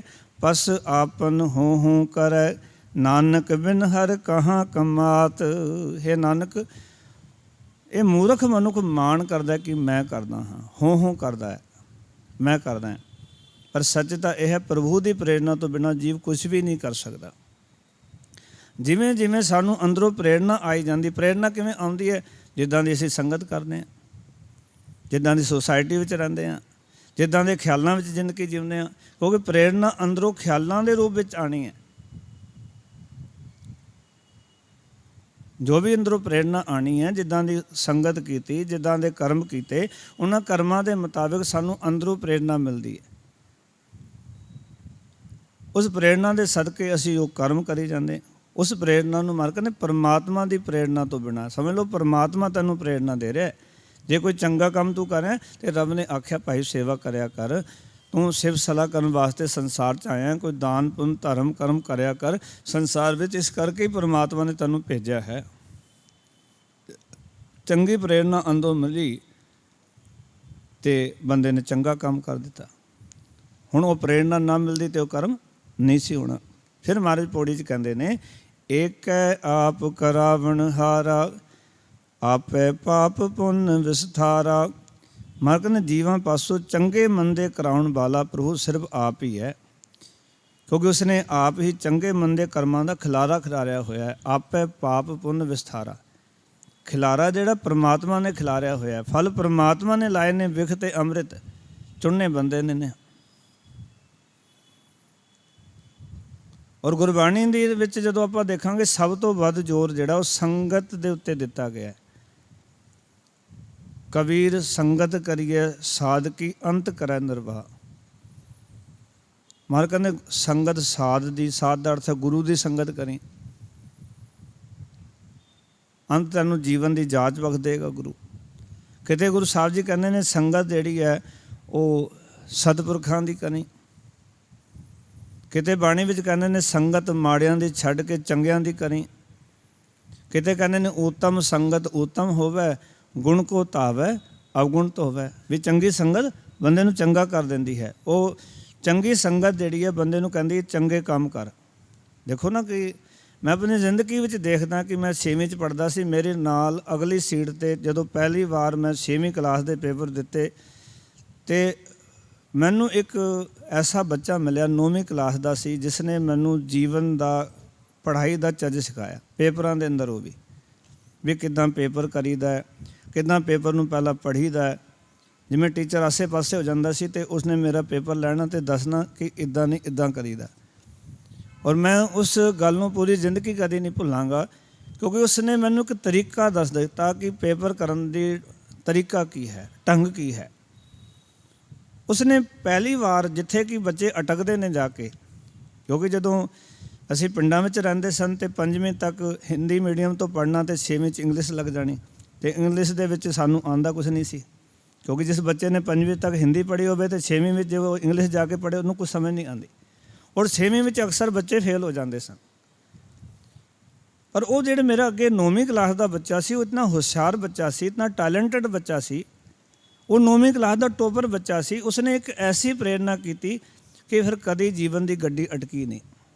ਇੱਕ ਬੱਚੇ ਦੀ ਪ੍ਰੇਰਨਾ ਸਦਕਾ ਉਹਨੇ ਢੰਗ ਦੱਸਿਆ, ਜਿਵੇਂ ਪੇਪਰ ਤੋਂ ਪਹਿਲਾਂ 10 ਮਿੰਟ ਪਹਿਲਾਂ ਆ ਜਾਣਾ, ਉਹਨੇ ਮੈਨੂੰ ਦੱਸਣਾ ਵੀ ਪੇਪਰ ਇੱਦਾਂ ਇੱਦਾਂ ਕਰੀਦਾ। 10 ਮਿੰਟ ਬਾਅਦ ਦੇ ਵਿੱਚ ਪੇਪਰ ਹੋ ਜਾਣਾ, ਫਿਰ ਦੱਸਣਾ ਕਿ ਇੱਦਾਂ ਕਰੀਦਾ, ਤੂੰ ਨਵਾਂ ਹੈ ਨਾ ਜੇ, ਅਤੇ ਮੈਂ 3 ਸਾਲਾਂ ਦਾ ਤਜਰਬਾ ਰੱਖਦਾ, ਜੇ ਮੇਰੀ ਗੱਲ ਮੰਨੇ ਨਾ ਪੇਪਰ ਇੱਦਾਂ ਕਰੀ, ਅਤੇ ਛੋਟੇ ਮੋਟੇ ਸਵਾਲ ਹੋਣਗੇ ਤਾਂ ਮੈਨੂੰ ਪੁੱਛ ਵੀ ਲਈ, ਕੋਈ ਨਹੀਂ, ਜੇ ਤੈਨੂੰ ਨਾ ਸਮਝ ਆਵੇ ਨਾ ਤਾਂ ਮੈਂ ਤੇਰੀ ਹੈਲਪ ਕਰ ਦਾਂਗਾ। ਅਤੇ ਉਸਨੇ ਕੀ ਕਰਨਾ ਨਾ, ਕਈ ਵਾਰੀ ਛੋਟੇ ਸਵਾਲ ਮੈਂ ਟਿਕ ਲਾ ਦੇਣੇ ਵੀ ਇਹ ਨਹੀਂ ਮੈਂ ਕੀਤੇ, ਇਹ ਕੀਤੇ ਨੇ, ਅਤੇ ਉਹਨੇ ਜੋ ਛੋਟੇ ਛੋਟੇ ਆਨਸਰ ਲਿਖ ਦੇਣੇ ਅੱਗੇ, ਮਾਸਟਰ ਨੂੰ ਵੀ ਨਾ ਪਤਾ ਲੱਗੇ। ਅਤੇ ਉਸਨੇ ਐਸਾ ਤਰੀਕਾ ਦੱਸਿਆ ਸੀ, ਜੁਗਤ ਦੱਸੀ, ਉਸ ਤੋਂ ਬਾਅਦ ਕਦੀ ਜੀਵਨ ਦੀ ਗੱਡੀ ਅਟਕੀ ਨਹੀਂ। ਉਸ ਸੰਗਤ ਦਾ ਅਸਰ ਸੀਗਾ ਕਿ ਉਸ ਸੰਗਤ ਨੇ ਮੈਨੂੰ ਕੁਝ ਕਰ ਗੁਜ਼ਰਨ ਦੀ ਪ੍ਰੇਰਨਾ ਕੀਤੀ ਵੀ ਤੂੰ ਕੁਝ ਕਰ ਸਕਦਾ। ਪਹਿਲਾਂ ਤਾਂ ਇਹ ਸੀ ਵੀ ਪਾਸ ਕਿਵੇਂ ਹੋਵਾਂਗੇ, ਪਰ ਇੱਕ ਬੱਚੇ ਦੀ ਇਤਨੀ ਚੰਗੀ ਪ੍ਰੇਰਨਾ ਸਦਕਾ ਸੋ ਸੰਗਤ ਦੀ ਬਹੁਤ ਵੱਡੀ ਗੁਰਸਿੱਖੋ ਪ੍ਰੇਰਨਾ ਹੁੰਦੀ ਹੈ। ਇਸ ਕਰਕੇ ਗੁਰੂ ਸਾਹਿਬ ਜੀ ਕਹਿੰਦੇ ਨੇ ਕਿ ਗੱਲ ਜੀਵਨ 'ਚ ਵਿਚਾਰ ਲਈ, ਇਹ ਪਾਪ ਪੁੰਨ ਦਾ ਖਿਲਾਰਾ ਤਾਂ ਪਰਮਾਤਮਾ ਨੇ ਆਪ ਹੀ ਖਿਲਾਰਿਆ, ਪਰ ਤੈਨੂੰ ਸੋਝੀ ਆਵੇਗੀ ਸਤ ਸੰਗਤ ਵਿੱਚੋਂ, ਗੁਰੂ ਦੀ ਸੰਗਤ ਵਿੱਚੋਂ, ਕਿਉਂਕਿ ਜਿਵੇਂ ਜਿਵੇਂ ਸਤਸੰਗਤ ਦੀ ਚੰਗੀ ਪ੍ਰੇਰਨਾ ਮਿਲੇਗੀ ਉਦੋਂ ਤੂੰ ਚੰਗੇ ਜਾਂ ਮਾੜੇ ਕੰਮ ਕਰੇਗਾ। ਮਾੜੀ ਸੰਗਤ ਦੀ ਪ੍ਰੇਰਨਾ ਮਾੜੇ ਕੰਮ ਕਰੇਗਾ, ਚੰਗੀ ਸੰਗਤ ਦੀ ਪ੍ਰੇਰਨਾ ਚੰਗੇ ਕਰਮ ਕਰੇਗਾ। ਦੇਖੋ ਬੰਦੇ ਦੇ ਹੱਥ ਕੁਛ ਨਹੀਂ ਰਹਿ ਜਾਂਦਾ। ਜਦੋਂ ਬੰਦਾ ਬਿਲਕੁਲ ਮਾੜੀ ਸੰਗਤ 'ਚ ਪੈ ਜਾਂਦਾ ਤਾਂ ਉਸਨੇ ਨਸ਼ੇ ਕਰਨੇ ਹੀ ਕਰਨੇ ਹਨ। ਮਾੜੀ ਸੰਗਤ ਵਿੱਚ ਪੈ ਜਾਂਦਾ ਉਹਨੇ ਅਵਾਰਾਗਰਦੀ ਕਰਨੀ ਹੀ ਕਰਨੀ। ਉਸਨੇ ਇਹ ਨਹੀਂ ਸਮਝਣਾ ਕਿ ਮੇਰੇ ਵਿਦਿਆ ਪੜ੍ਹਨ ਦਾ ਟਾਈਮ ਹੈ, ਮੇਰੀ ਜ਼ਿੰਦਗੀ ਦਾ ਸਵਾਲ ਹੈ, ਉਹਨੂੰ ਕੁਛ ਨਹੀਂ ਸੋਚਦਾ। ਅਤੇ ਜੇ ਬੱਚੇ ਨੂੰ ਚੰਗੀ ਸੰਗਤ ਮਿਲ ਜਾਏ, ਕੋਈ ਐਸਾ ਸਟੂਡੈਂਟ, ਕੋਈ ਐਸੀ ਸੰਗਤ ਮਿਲ ਜਾਏ ਜਿਹੜਾ ਕਹਿੰਦਾ ਵੀ ਜ਼ਿੰਦਗੀ ਪੜ੍ਹਾਈ ਤੋਂ ਬਿਨਾਂ ਪਸ਼ੂਆਂ ਵਰਗੀ ਹੈ, ਪੜ੍ਹ ਲੈ ਹੁਣ, ਅਤੇ ਬੰਦਾ ਕਹਿੰਦਾ ਇਹ ਪਸ਼ੂਆਂ ਵਰਗੀ ਜ਼ਿੰਦਗੀ ਹੈ ਪੜ੍ਹਾਈ ਤੋਂ ਬਿਨਾਂ, ਅਤੇ ਉਹ ਪੜ੍ਹਾਈ ਵਾਲੇ ਪਾਸੇ ਲੱਗ ਜਾਂਦਾ। ਅਤੇ ਪੜ੍ਹਾਈ ਉਸ ਨੂੰ ਕਿੱਥੇ ਤੱਕ ਲੈ ਜਾਂਦੀ ਹੈ ਉਹ ਆਪ ਵੀ ਨਹੀਂ ਉਹਨੇ ਸੋਚਿਆ ਹੁੰਦਾ ਕਿ ਪੜ੍ਹਾਈ ਇਸ ਮੁਕਾਮ ਤੱਕ ਵੀ ਲੈ ਜਾ ਸਕਦੀ ਤੈਨੂੰ। ਕਈ ਵਾਰੀ ਦਾਸ ਹੈਰਾਨ ਹੁੰਦਾ ਹੈ ਕਿ ਮੈਂ ਇੱਕ ਹਿੰਦੀ ਮੀਡੀਅਮ 'ਚ ਪੜ੍ਹਿਆ, ਔਰ ਤੁਸੀਂ ਦੇਖੋ ਆਰਟ ਸਾਈਡ ਤੋਂ ਮੈਂ ਪੜ੍ਹਿਆ, ਪਰ ਅੱਜ ਸਾਇੰਸ ਸਾਈਡ ਦੇ ਬੱਚਿਆਂ ਦੇ ਵੀ ਕਈ ਸਵਾਲ ਦੇ ਜਿਹੜਾ ਉਹ ਦਾਸ ਉਹਨਾਂ ਦੇ ਹੱਲ ਕਰ ਦਿੰਦਾ। ਉਹ ਕਹਿੰਦੇ ਯਾਰ ਤੁਸੀਂ ਬੜੇ ਸੌਖੇ ਢੰਗ ਨਾਲ ਕਰ ਦਿੱਤਾ। ਮੈਂ ਹੈਰਾਨ ਹਾਂ ਵੀ ਇਹ ਕਿਵੇਂ ਹੋ ਗਿਆ। ਇਹ ਸੰਗਤ ਦਾ ਅਸਰ ਹੈ, ਗੁਰਬਾਣੀ ਦੀ ਬਰਕਤ ਹੈ, ਗੁਰੂ ਸਾਹਿਬ ਜੀ ਦੀ ਕਿਰਪਾ ਹੈ। ਕਈਆਂ ਦੇ PhD ਕੀਤੇ ਹੋਏ ਬੱਚਿਆਂ ਦੇ ਮਸਲੇ ਦਾਸ ਨੇ ਹੱਲ ਕੀਤੇ, ਔਰ ਦਾਸ ਉਹਨਾਂ ਤੋਂ ਅੱਧੀ ਪੜ੍ਹਾਈ ਪੜ੍ਹ ਕੇ ਜੀਵਨ ਜੀ ਰਿਹਾ, ਪਰ ਉਹਨਾਂ ਨੇ ਆਪਣੀ ਪੜ੍ਹਾਈ ਤੋਂ ਆਪਣੇ ਮਸਲੇ ਹੱਲ ਨਹੀਂ ਹੋਏ ਜੀਵਨ ਦੇ। ਕਿਉਂ? ਕਿਉਂਕਿ ਸੰਗਤ ਕਿਹਦੀ ਮਿਲੀ? ਗੁਰੂ ਗ੍ਰੰਥ ਸਾਹਿਬ ਜੀ ਦੀ ਸੰਗਤ ਕਿਹਦੀ ਮਿਲੀ? ਸ਼ਬਦ ਦੀ ਸੰਗਤ। ਸ਼ਬਦ ਦੀ ਸੰਗਤ ਨੇ ਇੱਕ ਗੱਲ ਸਮਝਾ ਦਿੱਤੀ, ਪਾਪ ਕੀ ਤੇ ਪੁੰਨ ਕੀ, ਧਰਮ ਕੀ ਤੇ ਅਧਰਮ ਕੀ, ਸ਼ੁਭ ਕੀ ਤੇ ਅਸ਼ੁਭ ਕੀ। ਜਦੋਂ ਗੁਰਬਾਣੀ ਨੂੰ ਅਸੀਂ ਜੀਣਾ ਸ਼ੁਰੂ ਕਰ ਦਿੰਦੇ ਨਾ, ਅਤੇ ਗੁਰਬਾਣੀ ਕਹਿੰਦੀ ਹੈ ਕੋਈ ਦਿਨ ਨਾ ਚੰਗਾ ਹੈ ਨਾ ਮਾੜਾ ਹੈ, ਸਾਰੇ ਦਿਨ ਹੀ ਚੰਗੇ ਨੇ। ਤੇਰੀ ਸੋਚ ਜੇ ਚੰਗੀ ਹੈ ਤਾਂ ਦਿਨ ਚੰਗੇ ਨੇ, ਜਿਹੜੀ ਸੋਚ ਮਾੜੀ ਤਾਂ ਦਿਨ ਮਾੜੇ ਨੇ। ਬਸ ਇਸ ਕਰਕੇ ਗੁਰੂ ਸਾਹਿਬ ਸਾਨੂੰ ਕੀ ਪ੍ਰੇਰਨਾ ਕਰ ਰਹੇ ਨੇ ਕਿ ਇਹ ਸਾਰਾ ਵਿਸਥਾਰ ਵਾਹਿਗੁਰੂ ਜੀ ਨੇ ਆਪ ਹੀ ਕੀਤਾ ਹੈ। ਜੀਵਾਂ ਪਾਸੋਂ ਆਪ ਚੰਗੇ ਮੰਦੇ ਕੰਮ ਉਹ ਆਪ ਹੀ ਕਰਾ ਰਿਹਾ, ਆਪ ਹੀ ਜੀਵਾਂ ਦੇ ਅੰਦਰ ਬੈਠਾ ਹੋਇਆ, ਆਪ ਹੀ ਚੰਗੇ ਮੰਦੇ ਕੰਮਾਂ ਦਾ ਖਿਲਾਰਾ ਜਿਹੜਾ ਖਿਲਾਰਿਆ ਪਰਮਾਤਮਾ ਨੇ ਖਿਲਾਰਿਆ। ਇਸ ਨੂੰ ਕਿਹਾ ਮਹਾਰਾਜ ਨੇ ਆਪੇ ਪੰਚ ਤਤ ਵਿਸਥਾਰਾ, ਵਿੱਚ ਧਾਤੂ ਪੰਚ ਆਪ ਪਾਵੈ, ਜਨ ਨਾਨਕ ਸਤਿਗੁਰ ਮੇਲੇ, ਆਪੇ ਹਰ ਆਪੇ ਝਗੜ ਚੁਕਾਵੈ। ਆਪੇ ਸਤਿਗੁਰ ਨਾਲ ਮਿਲਦਾ ਅਤੇ ਆਪੇ ਹੀ ਉਹ ਫਿਰ ਝਗੜੇ ਚੁਕਾ ਦਿੰਦਾ, ਜੀਵਨ ਵਿੱਚੋਂ ਕਲੇਸ਼ ਮੁਕਾ ਦਿੰਦਾ। ਫਿਰ ਮਹਾਰਾਜ ਕਹਿਣ ਲੱਗੇ ਇਹਾਂ ਯੁਗ ਜਿਤ ਜਿਤ ਆਪੈ ਲਾਇਓ, ਇਸ ਮਨੁੱਖਾ ਜਨਮ ਵਿੱਚ। ਇਹ ਆ ਯੁੱਗ ਦਾ ਅਰਥ ਹੈ ਸਾਡਾ ਯੁੱਗ ਇਹੀ ਹੈ ਜਿੰਨਾ ਚਿਰ ਸਾਡੇ ਕੋਲ ਮਨੁੱਖਾ ਜੀਵਨ ਹੈ। ਇੱਕ ਵਾਰ ਉਚਾਰਨ ਕਰੋ ਸਤਨਾਮ। ਸਾਡਾ ਯੁੱਗ ਕੀ ਹੈ? ਜਦੋਂ ਤੱਕ ਸਾਡੇ ਕੋਲ ਪ੍ਰਾਣ ਨੇ, ਸਾਡੇ ਕੋਲ ਇਹ ਸਰੀਰ ਹੈ। ਪਹਿਲਾਂ ਕੀ ਸੀ ਸਾਨੂੰ ਨਹੀਂ ਪਤਾ, ਅੱਗੇ ਕੀ ਹੋਣਾ ਸਾਨੂੰ ਨਹੀਂ ਪਤਾ। ਅੱਜ ਅਸੀਂ ਜੀ ਰਹੇ ਹਾਂ ਅਤੇ ਸਾਡਾ ਯੁੱਗ ਇਹੀ ਹੈ। ਮੈਂ ਕਹਿੰਦੇ ਇਆਂ ਯੁੱਗ ਜਿਤ ਜਿਤ ਆਪੇ ਲਾਇਓ। ਮਹਾਰਾਜ ਕਹਿੰਦੇ ਨੇ ਇਸ ਮਨੁੱਖਾ ਜਨਮ ਵਿੱਚ ਪਾਓ ਕਿ ਜਨਮ ਦੇ ਕੇ ਜਿਸ ਜਿਸ ਪਾਸੇ ਪ੍ਰਭੂ ਆਪ ਲਾਂਦਾ ਹੈ, ਕਹਿੰਦੇ ਨੇ ਜਿਤ ਜਿਤ ਆਪੇ ਲਾਇਓ ਸੋ ਸੋ ਪਾਇਓ ਜੋ ਆਪ ਦਿਵਾਇਓ।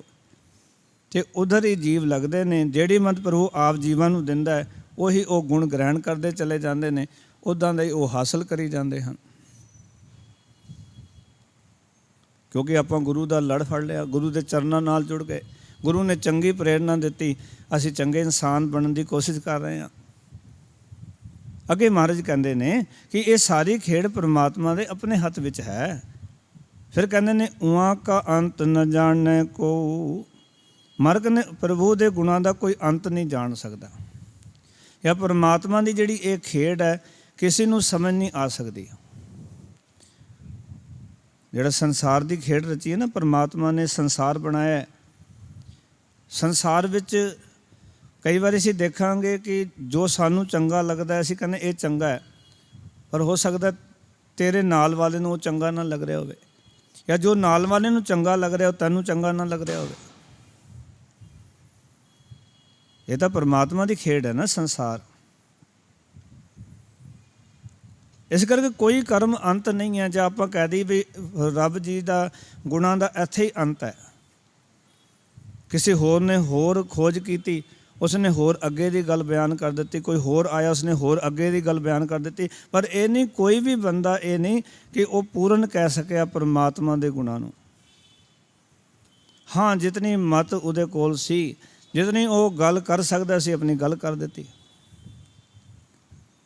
ਅਸੀਂ ਜੋ ਪਰਮਾਤਮਾ ਨੇ ਮਤ ਦਿੱਤੀ ਹੈ ਨਾ, ਉਸਦੇ ਮੁਤਾਬਿਕ ਹੀ ਕਹਿ ਸਕਦੇ ਹਾਂ। ਉਸਨੂੰ ਚੌਪੇ ਸਾਹਿਬ ਦੇ ਵਿੱਚ ਮਹਾਰਾਜ ਨੇ ਆਖਿਆ, ਆਪ ਆਪਣੀ ਬੁੱਧ ਹੈ ਜੇਤੀ, ਵਰਨਤ ਭਿੰਨ ਭਿੰਨ ਤੋਹੇ ਤੇਤੀ। ਜਿਤਨੀ ਜਿਹੜੀ ਮਤ ਸਾਨੂੰ ਵਾਹਿਗੁਰੂ ਜੀ ਦੇਈ ਜਾਂਦੇ ਨੇ ਉਹਦਾ ਅਸੀਂ ਜੋ ਵਰਣਨ ਕਰੀ ਜਾਂਦੇ ਹਾਂ। ਪਰ ਇਹ ਨਹੀਂ ਅਸੀਂ ਕਹੀਏ ਵੀ ਇਹ ਅੰਤ ਹੈ, ਬਸ ਲਕੀਰ ਪੈ ਗਈ, ਇਸ ਤੋਂ ਬਾਅਦ ਹੋਰ ਕੋਈ ਰੱਬ ਦੀ ਗੱਲ ਹੀ ਨਹੀਂ ਰਹਿ ਗਈ। ਜਾਂ ਪਰਮਾਤਮਾ ਦੇ ਜੋ ਗੁਣ ਅਸੀਂ ਬਿਆਨ ਕੀਤੇ ਨੇ ਉਸ ਤੋਂ ਪਰਮਾਤਮਾ ਦੇ ਕੋਈ ਗੁਣ ਹੈ ਹੀ ਨਹੀਂ। ਨਹੀਂ, ਜਿੱਥੇ ਤੱਕ ਸਾਡੀ ਪਹੁੰਚ ਸੀ, ਜਿੱਥੇ ਤੱਕ ਅਸੀਂ ਵਰਣਨ ਕਰ ਸਕਦੇ ਸੀ, ਬਿਆਨ ਕਰ ਸਕਦੇ ਸੀ, ਉੱਥੇ ਤੱਕ ਅਸੀਂ ਕਹਿ ਦਿੱਤੇ ਨੇ। ਕਿਸੇ ਨੂੰ ਹੋਰ ਸਮਝ ਆਏਗੀ ਉਹ ਹੋਰ ਅੱਗੇ ਦਾ ਬਿਆਨ ਕਰ ਦੇਵੇਗਾ। ਇਸ ਕਰਕੇ ਮਾਰਕ ਨੇ ਇੱਕ ਗੱਲ ਪੱਕੀ ਕਰ ਲੈਣਾ, ਉਆਂ ਕਾ ਅੰਤ ਨ ਜਾਣੈ ਕੋ, ਜੋ ਜੋ ਕਰੈ ਸੋ ਫੁਨ ਹੋ। ਮਹਾਰਾਜ ਸੱਚੇ ਕਹਿੰਦੇ ਜਗਤ ਵਿੱਚ ਉਹੀ ਕੁਝ ਹੋ ਰਿਹਾ ਹੈ ਜੋ ਪ੍ਰਭੂ ਆਪ ਕਰਦਾ ਹੈ। ਭਾਵ ਕਿ ਇਹ ਸਾਰੇ ਜਗਤ ਦਾ ਖਿਲਾਰਾ ਪਰਮਾਤਮਾ ਨੇ ਆਪ ਹੀ ਕੀਤਾ ਹੋਇਆ। ਨਾ ਸਾਨੂੰ ਪੁੱਛ ਕੇ ਉਹ ਜਨਮ ਦਿੰਦਾ ਹੈ, ਨਾ ਸਾਨੂੰ ਪੁੱਛ ਕੇ ਸੰਸਾਰ ਤੋਂ ਲੈ ਕੇ ਜਾਂਦਾ, ਨਾ ਸਾਨੂੰ ਪੁੱਛ ਕੇ ਉਹ ਠੰਡ ਕਰਦਾ, ਨਾ ਸਾਨੂੰ ਪੁੱਛ ਕੇ ਗਰਮੀ ਕਰਦਾ, ਨਾ ਸਾਨੂੰ ਪੁੱਛ ਕੇ ਬਰਸਾਤ ਕਰਨਾ, ਨਾ ਸਾਨੂੰ ਪੁੱਛ ਕੇ ਬਰਸਾਤ ਰੋਕਦਾ ਹੈ। ਉਹ ਸਾਰਾ ਕੁਛ ਜੋ ਵੀ ਕੁਛ ਉਹਦੇ ਕੁਦਰਤ ਵਿੱਚ ਸਾਰਾ ਪਸਾਰਿਆ ਹੈ, ਜੋ ਕੁਛ ਕਰ ਰਿਹਾ ਉਹ ਆਪਣੀ ਮਰਜ਼ੀ ਨਾਲ ਕਰ ਰਿਹਾ। ਅਸੀਂ ਤਾਂ ਕੇਵਲ ਜੋ ਉਸਨੇ ਪੈਦਾ ਕੀਤਾ ਹੈ ਉਸ ਨੂੰ ਆਪਾਂ ਸਿਰਫ ਲੋਕਾਂ ਤੱਕ ਜਦੋਂ ਪਹੁੰਚਾਉਂਦੇ ਹਾਂ ਨਾ, ਜਿਵੇਂ ਵਿਗਿਆਨ ਹੈ। ਵਿਗਿਆਨ ਕੀ ਹੈ? ਵਿਗਿਆਨ ਪਰਮਾਤਮਾ ਦੀ ਬਣਾਈ ਹੋਈ ਕੁਦਰਤ ਦੇ ਵਿੱਚੋਂ ਕਿਸੇ ਚੀਜ਼ ਨੂੰ ਤੋੜ ਕੇ ਮਰੋੜ ਕੇ ਸਾਡੇ ਸਾਹਮਣੇ ਕਰ ਦਿੰਦਾ ਹੈ। ਉਹ ਕਹਿੰਦਾ ਖੋਜ ਕੀਤੀ ਨਵੀਂ। ਉਹ ਚੀਜ਼ ਪਹਿਲਾਂ ਹੀ ਸੀ, ਉਹਨੇ ਖੋਜਿਆ ਉਹਨੂੰ। ਪਈ ਸਾਰੀ ਚੀਜ਼ ਪਹਿਲਾਂ ਹੀ ਸੀ। ਕੋਈ ਵੀ ਚੀਜ਼ ਆਈ ਉਹ ਸਭ ਖੋਜ ਕੀਤੀ ਗਈ ਹੈ। ਇਹ ਨਹੀਂ ਕਿ ਉਸਨੇ ਕੋਈ ਨਵਾਂ ਕੀਤਾ ਹੈ, ਅਸੀਂ ਖੋਜ ਕੀਤੀ ਹੈ। ਇਸ ਅਰਥ ਉਹ ਪਹਿਲਾਂ ਹੀ ਸਾਰੀਆਂ ਚੀਜ਼ਾਂ ਪਈਆਂ ਸੀ, ਅਸੀਂ ਕੇਵਲ ਲੱਭਿਆ ਉਸਨੂੰ। ਇਹ ਨਹੀਂ ਕਹਿ ਸਕਦੇ ਵੀ ਇਹ ਅਸੀਂ ਬਣਾਇਆ, ਵੀ ਸਾਡੇ ਕਰਕੇ ਬਣਿਆ। ਨਹੀਂ, ਮਹਾਰਾਜ ਨੇ ਆਖਿਆ ਵੀ ਇਹ ਖੇਡ ਤਾਂ ਪਰਮਾਤਮਾ ਦੀ ਹੈ।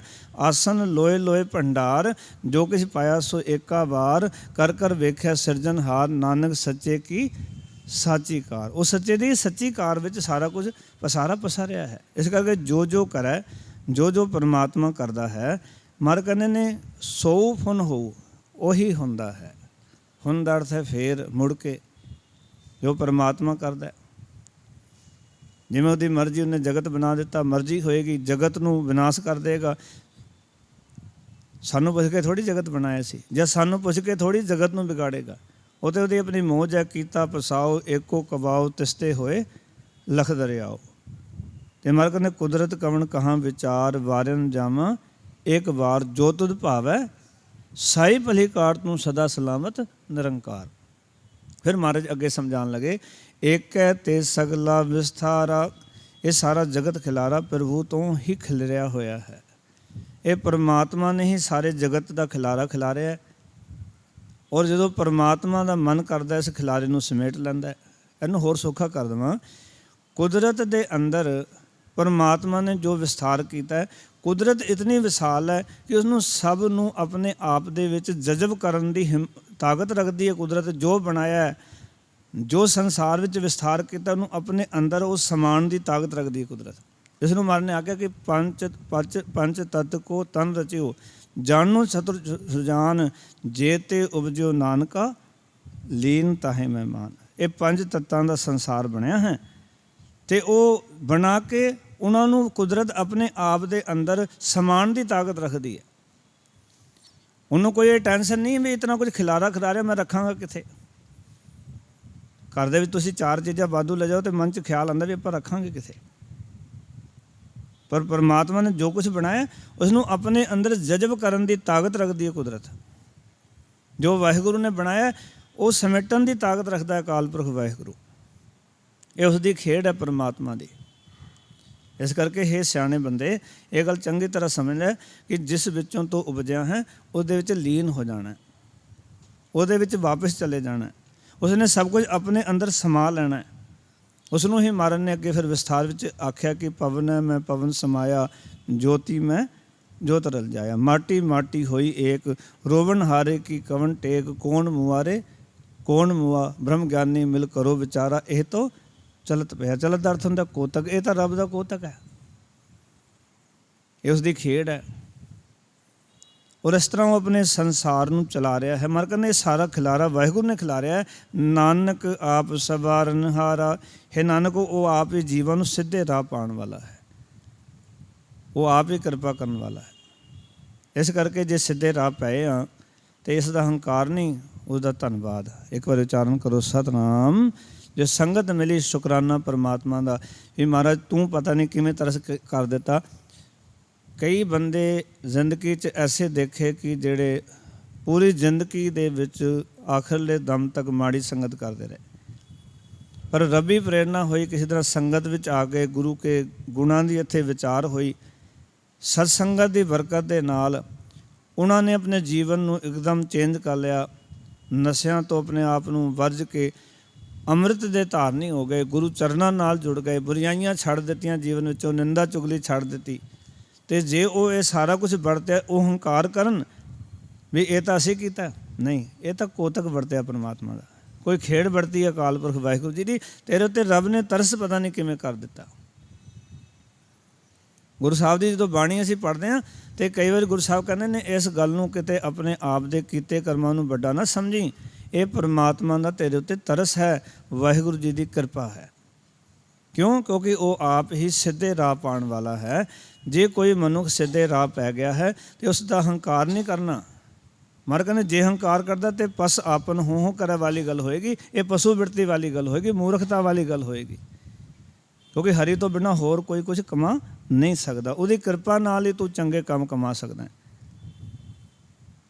ਅਸੀਂ ਤਾਂ ਮਾੜੇ ਕੰਮਾਂ ਨੂੰ ਵੀ ਇਹ ਕਹਿੰਦੇ ਨਾ ਵੀ ਜੋ ਪਰਮਾਤਮਾ ਕਰਾ ਰਿਹਾ। ਜਿਨ੍ਹਾਂ ਨੇ ਗੁਰਦੁਆਰੇ ਨਾ ਆਉਣਾ ਹੋਵੇ ਨਾ, ਜਿਨ੍ਹਾਂ ਨੇ ਬਾਣੀ ਨਾ ਪੜ੍ਹਨੀ ਹੋਵੇ, ਜਿਨ੍ਹਾਂ ਨੇ ਸੱਚ ਨਾ ਬੋਲਣਾ ਹੋਵੇ, ਉਹ ਕਹਿੰਦੇ ਜੀ ਪਰਮਾਤਮਾ ਕਰਾਈ ਜਾਂਦਾ। ਕਿਉਂ? ਕਿਉਂਕਿ ਸੱਚ ਬੋਲਣ 'ਚ ਜ਼ੋਰ ਲੱਗਦਾ। ਕਿਸੇ ਦਾ ਬੁਰਾ ਕਰਨ ਦੇ ਵਿੱਚ ਜ਼ੋਰ ਲੱਗਦਾ, ਬੁਰਾ ਕਰਨਾ ਛੱਡਣਾ ਹੋਵੇ ਤਾਂ ਜ਼ੋਰ ਲੱਗਦਾ, ਕਿਉਂਕਿ ਇੱਕ ਆਦਤ ਬਣ ਚੁੱਕੀ ਹੈ, ਇੱਕ ਹੈਬਿਟ ਇੱਦਾਂ ਦੀ ਬਣ ਗਈ ਹੈ। ਅਤੇ ਉਹਨੇ ਫਿਰ ਸਾਰਾ ਕੁਛ ਠੀਕ ਰੱਖਦੇ ਫੋੜਨਾ। ਪਰਮਾਤਮਾ ਕਰਾ ਰਿਹਾ ਜੀ, ਗੁਰੂ ਕਰਾ ਰਿਹਾ, ਅਸੀਂ ਕਰੀ ਜਾਂਦੇ ਹਾਂ।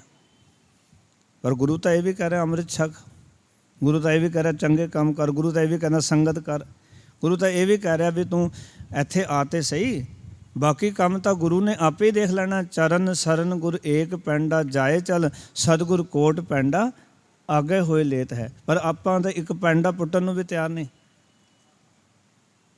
ਮਸਕੀਨ ਸਾਹਿਬ ਸੀਸਗੰਜ ਸਾਹਿਬ ਕਥਾ ਕਰਕੇ ਉੱਠੇ ਜਦੋਂ ਉਹ ਜਿਉਂਦੇ ਸਨ। ਉਦੋਂ ਕਹਿੰਦੇ ਜਦੋਂ ਕਥਾ ਕਰਕੇ ਉੱਠੇ ਤਾਂ ਇੱਕ ਨੌਜਵਾਨ ਬੱਚਾ ਆਇਆ, ਇਸ ਸਬਜੈਕਟ 'ਤੇ ਉਹਨਾਂ ਨੇ ਕਥਾ ਕੀਤੀ। ਅਤੇ ਮਸਕੀਨ ਸਾਹਿਬ ਨੂੰ ਕਹਿੰਦਾ ਨੌਜਵਾਨ, ਕਹਿੰਦੇ ਜੇ ਪਰਮਾਤਮਾ ਤੁਸੀਂ ਕਹਿੰਦੇ ਹੋ ਵੀ ਇੱਕ ਪੈਂਡਾ ਤੂੰ ਚੱਲ, ਬਾਕੀ ਜੋ ਕਰੋੜਾਂ ਪੈਂਡੇ ਪੁੱਟ ਕੇ ਗੁਰੂ ਅੱਗੇ ਹੋ ਕੇ ਆਪਣੇ ਸਿੱਖ ਨੂੰ ਲੈ ਲੈਂਦਾ, ਤੇ ਕਹਿੰਦੇ ਫਿਰ ਮੈਂ ਇੱਕ ਪੈਂਡਾ ਵੀ ਕਿਉਂ ਪੁੱਟਾਂ, ਇੱਕ ਪੈਂਡਾ ਹੋਰ ਅੱਗੇ ਗੁਰੂ ਨਹੀਂ ਪੁੱਟ ਸਕਦਾ। ਜੇ ਸੈਂਕੜੇ ਪੁੱਟੇ ਨੇ ਇੱਕ ਹੋਰ ਪੁੱਟ ਲਵੇ ਗੁਰੂ ਦਾ ਕੀ ਜਾਂਦਾ। ਤੇ ਮੁਸਕਿਲ ਸਾਹਿਬ ਕਹਿੰਦੇ ਜੇ ਤੂੰ ਇੱਕ ਪੈਂਡਾ ਪੁੱਟ ਲਵੇਂ ਤੇਰਾ ਕੀ ਜਾਂਦਾ। ਤੂੰ ਸਿੱਖ ਹੈ ਜਾਂ ਤੂੰ ਗੁਰੂ ਹੈ। ਮਤਲਬ ਸਿੱਖ ਇਤਨਾ ਕਰਨ ਨੂੰ ਵੀ ਤਿਆਰ ਨਹੀਂ ਜਿਹੜਾ ਸਿੱਖਿਆ ਲੈਣਾ ਚਾਹੁੰਦਾ। ਤੇ ਉਹ ਕਹਿੰਦਾ ਵੀ ਗੁਰੂ ਹੀ ਸਭ ਕੁਝ ਕਰ ਦੇਵੇ। ਗੁਰੂ ਇੱਕ ਗੱਲ ਦੱਸ ਵੀ ਗੁਰੂ ਤੇਰਾ ਉਸਤਾਦ ਹੈ, ਉਹਨੇ ਤੇਰੀ ਪੜ੍ਹਾਈ ਕਰਾਈ, ਤੇਰੇ ਪੇਪਰ ਦੀ ਤਿਆਰੀ ਕਰਾਈ, ਤੂੰ ਆਖੇ ਵੀ ਮੇਰਾ ਗੁਰੂ ਲਿਖੇ, ਗੁਰੂ ਜਾ ਕੇ ਲਿਖੇਗਾ ਉੱਥੇ? ਲਿਖਣਾ ਤਾਂ ਤੈਨੂੰ ਹੀ ਪਏਗਾ ਨਾ, ਗੁਰੂ ਨੇ ਤਾਂ ਤੇਰੀ ਤਿਆਰੀ ਕਰਾ ਦਿੱਤੀ ਹੈ। ਇਸ ਤਰ੍ਹਾਂ ਅਸੀਂ ਵੀ ਕਈ ਵਾਰੀ ਨਾ ਇਹ ਬੇਕੂਫੀ ਕਰ ਜਾਂਦੇ ਹਾਂ ਵੀ ਜੇ ਗੁਰੂ ਸਾਹਿਬ ਕੜੋਣਾ ਪੈਂਡੇ ਪੁੱਟ ਕੇ ਅੱਗੇ ਲੈਣ ਵਾਸਤੇ ਆਉਂਦੇ ਨੇ ਤੇ ਮੈਂ ਇੱਕ ਪੈਂਡਾ ਵੀ ਕਿਉਂ ਪੁੱਟਾਂ। ਨਹੀਂ ਭਾਈ ਸਿੱਖਾ, ਤੂੰ ਪਹਿਲਾਂ ਉਦਮ ਤਾਂ ਕਰ, ਤੂੰ ਇਸ ਪਾਸੇ ਆਉਣਾ ਤਾਂ ਸ਼ੁਰੂ ਕਰ, ਸੰਗਤ ਦੇ ਵਿੱਚ ਬੈਠਣਾ ਤੇ ਸ਼ੁਰੂ ਕਰ। ਪਤਾ ਨਹੀਂ ਕਦੋਂ ਸੰਗਤ ਕਰਦਿਆਂ ਕਰਨਾ ਤੇਰਾ ਮਨ, ਤੇਰੀਆਂ ਆਦਤਾਂ, ਤੇਰਾ ਸੁਭਾਅ ਚੇਂਜ ਹੋ ਜਾਏਗਾ, ਤੈਨੂੰ ਵੀ ਨਹੀਂ ਪਤਾ ਲੱਗਣਾ। ਔਰ ਇੱਦਾਂ ਹੀ ਹੁੰਦਾ ਹੈ ਕਿ ਬੰਦੇ ਦੀਆਂ ਆਦਤਾਂ ਚੇਂਜ ਹੋ ਜਾਂਦੀਆਂ, ਬੰਦੇ ਦਾ ਸੁਭਾਅ ਚੇਂਜ ਹੋ ਜਾਂਦਾ, ਉਹ ਮਾੜੇ ਕੰਮਾਂ ਤੋਂ ਚੰਗੇ ਕਰਮ ਕਰਨ ਲੱਗ ਪੈਂਦਾ। ਸੰਗਤ ਉਹਨੂੰ ਆਪਣੇ ਵਰਗਾ ਬਣਾ ਲੈਂਦੀ। ਇਸ ਕਰਕੇ ਭਾਈ ਇੱਕ ਪੈਂਡਾ ਤਾਂ ਪੁੱਟੀਏ ਗੁਰੂ ਦੇ ਚਰਨਾਂ ਵਿੱਚ ਆਉਣ ਵਾਸਤੇ, ਭਾਵ ਕਿ ਸੰਗਤ ਤੱਕ ਪਹੁੰਚਣ ਦਾ ਯਤਨ ਤਾਂ ਕਰੀਏ। ਬਾਕੀ ਸੰਗਤ ਕਰਕੇ ਵੀ ਜੇ ਜੀਵਨ ਨਹੀਂ ਬਦਲਿਆ ਤਾਂ ਫਿਰ ਗੁਰੂ ਦੀ ਮਰਜ਼ੀ ਹੈ। ਸਤਸੰਗਤ ਵਿੱਚ ਆਈਏ, ਆਪਾਂ ਉਸ ਸਮਾਂ ਗੁਰੂ ਦੇ ਚਰਨਾਂ ਵਿੱਚ ਬੈਠੀਏ। ਆਓ ਪਿਆਰ ਨਾਲ ਜੋ ਆਪਾਂ ਵਿਚਾਰਿਆ ਸਤਸੰਗਤ ਕੀਤੀ ਹੈ, ਇਸ ਦਾ ਅਸਰ ਸਾਡੇ ਜੀਵਨ ਵਿੱਚ ਬਣਿਆ ਰਹੇ। ਇਹ ਪਾਵਨ ਵਚਨਾਂ ਦਾ ਇੱਕ ਵਾਰੀ ਪਾਠ ਕਰਕੇ ਇਹ ਅਹਿਸਾਸ ਕਰਦੇ ਹਾਂ ਕਿ ਆਪਾਂ ਉਸ ਪਰਮਾਤਮਾ ਦੇ ਦਿੱਤੇ ਹੋਏ ਸਵਾਸਾਂ ਨੂੰ ਗੁਰੂ ਕੀ ਸੰਗਤ ਕਰਕੇ ਸਫਲੇ ਕਰਨਾ ਅਤੇ ਜੀਵਨ ਨੂੰ ਸੁਚੇਤ ਹੋ ਕੇ ਜਿਉਣਾ ਕਿ ਕਿਹੜੇ ਕਰਮ ਕਰਨੇ ਹਨ, ਕਿਹੜੇ ਨਹੀਂ ਕਰਨੇ, ਕਿਹੜੀਆਂ ਚੀਜ਼ਾਂ ਗੁਰੂ ਸਾਹਿਬ ਜੀ ਨੇ ਮੈਨੂੰ ਸਮਝਾਈਆਂ, ਕਿਹੜੀ ਚੀਜ਼ਾਂ 'ਤੇ ਮੈਨੂੰ ਗੁਰੂ ਸਾਹਿਬ ਵਰਜਦੇ ਨੇ। ਇਹ ਤਾਂ ਜਿਵੇਂ ਜਿਵੇਂ ਅਸੀਂ ਬਾਣੀ ਪੜ੍ਹਦੇ ਜਾਵਾਂਗੇ, ਬਾਣੀ ਵਿਚਾਰਦੇ ਜਾਵਾਂਗੇ ਅਤੇ ਉਹ ਚੀਜ਼ਾਂ ਸਾਡੇ ਸਾਹਮਣੇ ਆਈ ਜਾਣਗੀਆਂ। ਮੈਂ ਤਾਂ ਕਈ ਵਾਰੀ ਬੇਨਤੀ ਕਰਦਾ, ਕਥਾ ਵਿੱਚ ਕੋਈ ਐਸੀ ਖਾਸ ਗੱਲ ਹੁੰਦੀ ਹੈ, ਮੈਨੂੰ ਆਪ ਨੂੰ ਨਹੀਂ ਕਈ ਵਾਰੀ ਪਤਾ ਹੁੰਦਾ, ਅਤੇ ਕੋਈ ਐਸੀ ਗੱਲ ਹੁੰਦੀ ਹੈ ਅਤੇ ਉਹਨੂੰ ਆਪਾਂ ਘਰ ਜਾ ਕੇ ਨੋਟ ਕਰ ਲਈਏ ਵੀ ਇਹ ਕੰਮ ਗੁਰੂ ਦੇ ਮੁਤਾਬਿਕ ਸ਼ੁਭ ਨੇ, ਇਹ ਕੰਮ ਅਸ਼ੁਭ ਹਨ, ਇਹ ਕੰਮ ਪਾਪ ਹੈ, ਇਹ ਕੰਮ ਪੁੰਨ ਹੈ। ਅਤੇ ਉਹ ਕੰਮ ਕਰੀਏ ਜਿਹੜਾ ਪੁੰਨ ਹੈ, ਜਿਹੜਾ ਕੰਮ ਸ਼ੁਭ ਹੈ, ਜਿਹੜਾ ਜ਼ਿੰਦਗੀ ਨੂੰ ਆਨੰਦ ਤੱਕ ਲੈ ਜਾਣ ਵਾਲਾ ਹੈ। ਉਹ ਕੰਮ ਛੱਡ ਦਿਓ ਜਿਹੜਾ ਕੰਮ ਸਾਡੀ ਜ਼ਿੰਦਗੀ ਨੂੰ ਬਰਬਾਦ ਕਰਨ ਵਾਲਾ ਹੈ। ਸਾਨੂੰ ਹੌਲੀ ਹੌਲੀ ਇਸ ਪਾਸੇ ਨਾ ਤੁਰਨਾ ਚਾਹੀਦਾ, ਸਾਨੂੰ ਨਿਰਣਾ ਕਰਨਾ ਚਾਹੀਦਾ। ਜਿਵੇਂ ਇੱਕ ਬੱਚਾ ਨਾ ਕਲਾਸ ਦੇ ਵਿੱਚ ਪ੍ਰੋਫੈਸਰ ਦਾ ਲੈਕਚਰ ਸੁਣਦਾ ਨਾ, ਬਾਅਦ ਦੇ ਵਿੱਚ ਆ ਕੇ ਉਹ ਨੋਟ ਬਣਾਉਂਦਾ, ਨੋਟਸ ਬਣਾਉਂਦਾ ਅਤੇ ਉਹਦੇ ਵਿੱਚ ਕੁਝ ਚੰਗਾ ਗੱਲਾਂ ਆਪਣੇ ਕੋਲੋਂ ਵੀ ਐਡ ਕਰ ਲੈਂਦਾ। ਕੁਛ ਗੱਲਾਂ ਪ੍ਰੋਫੈਸਰ ਨੇ ਦੱਸੀਆਂ, ਕੁਝ ਆਪਣੇ ਕੋਲੋਂ ਐਡ ਕਰ ਲਈਆਂ, ਉਹਦਾ ਇੱਕ ਚੰਗਾ ਨੋਟਸ ਬਣ ਗਿਆ।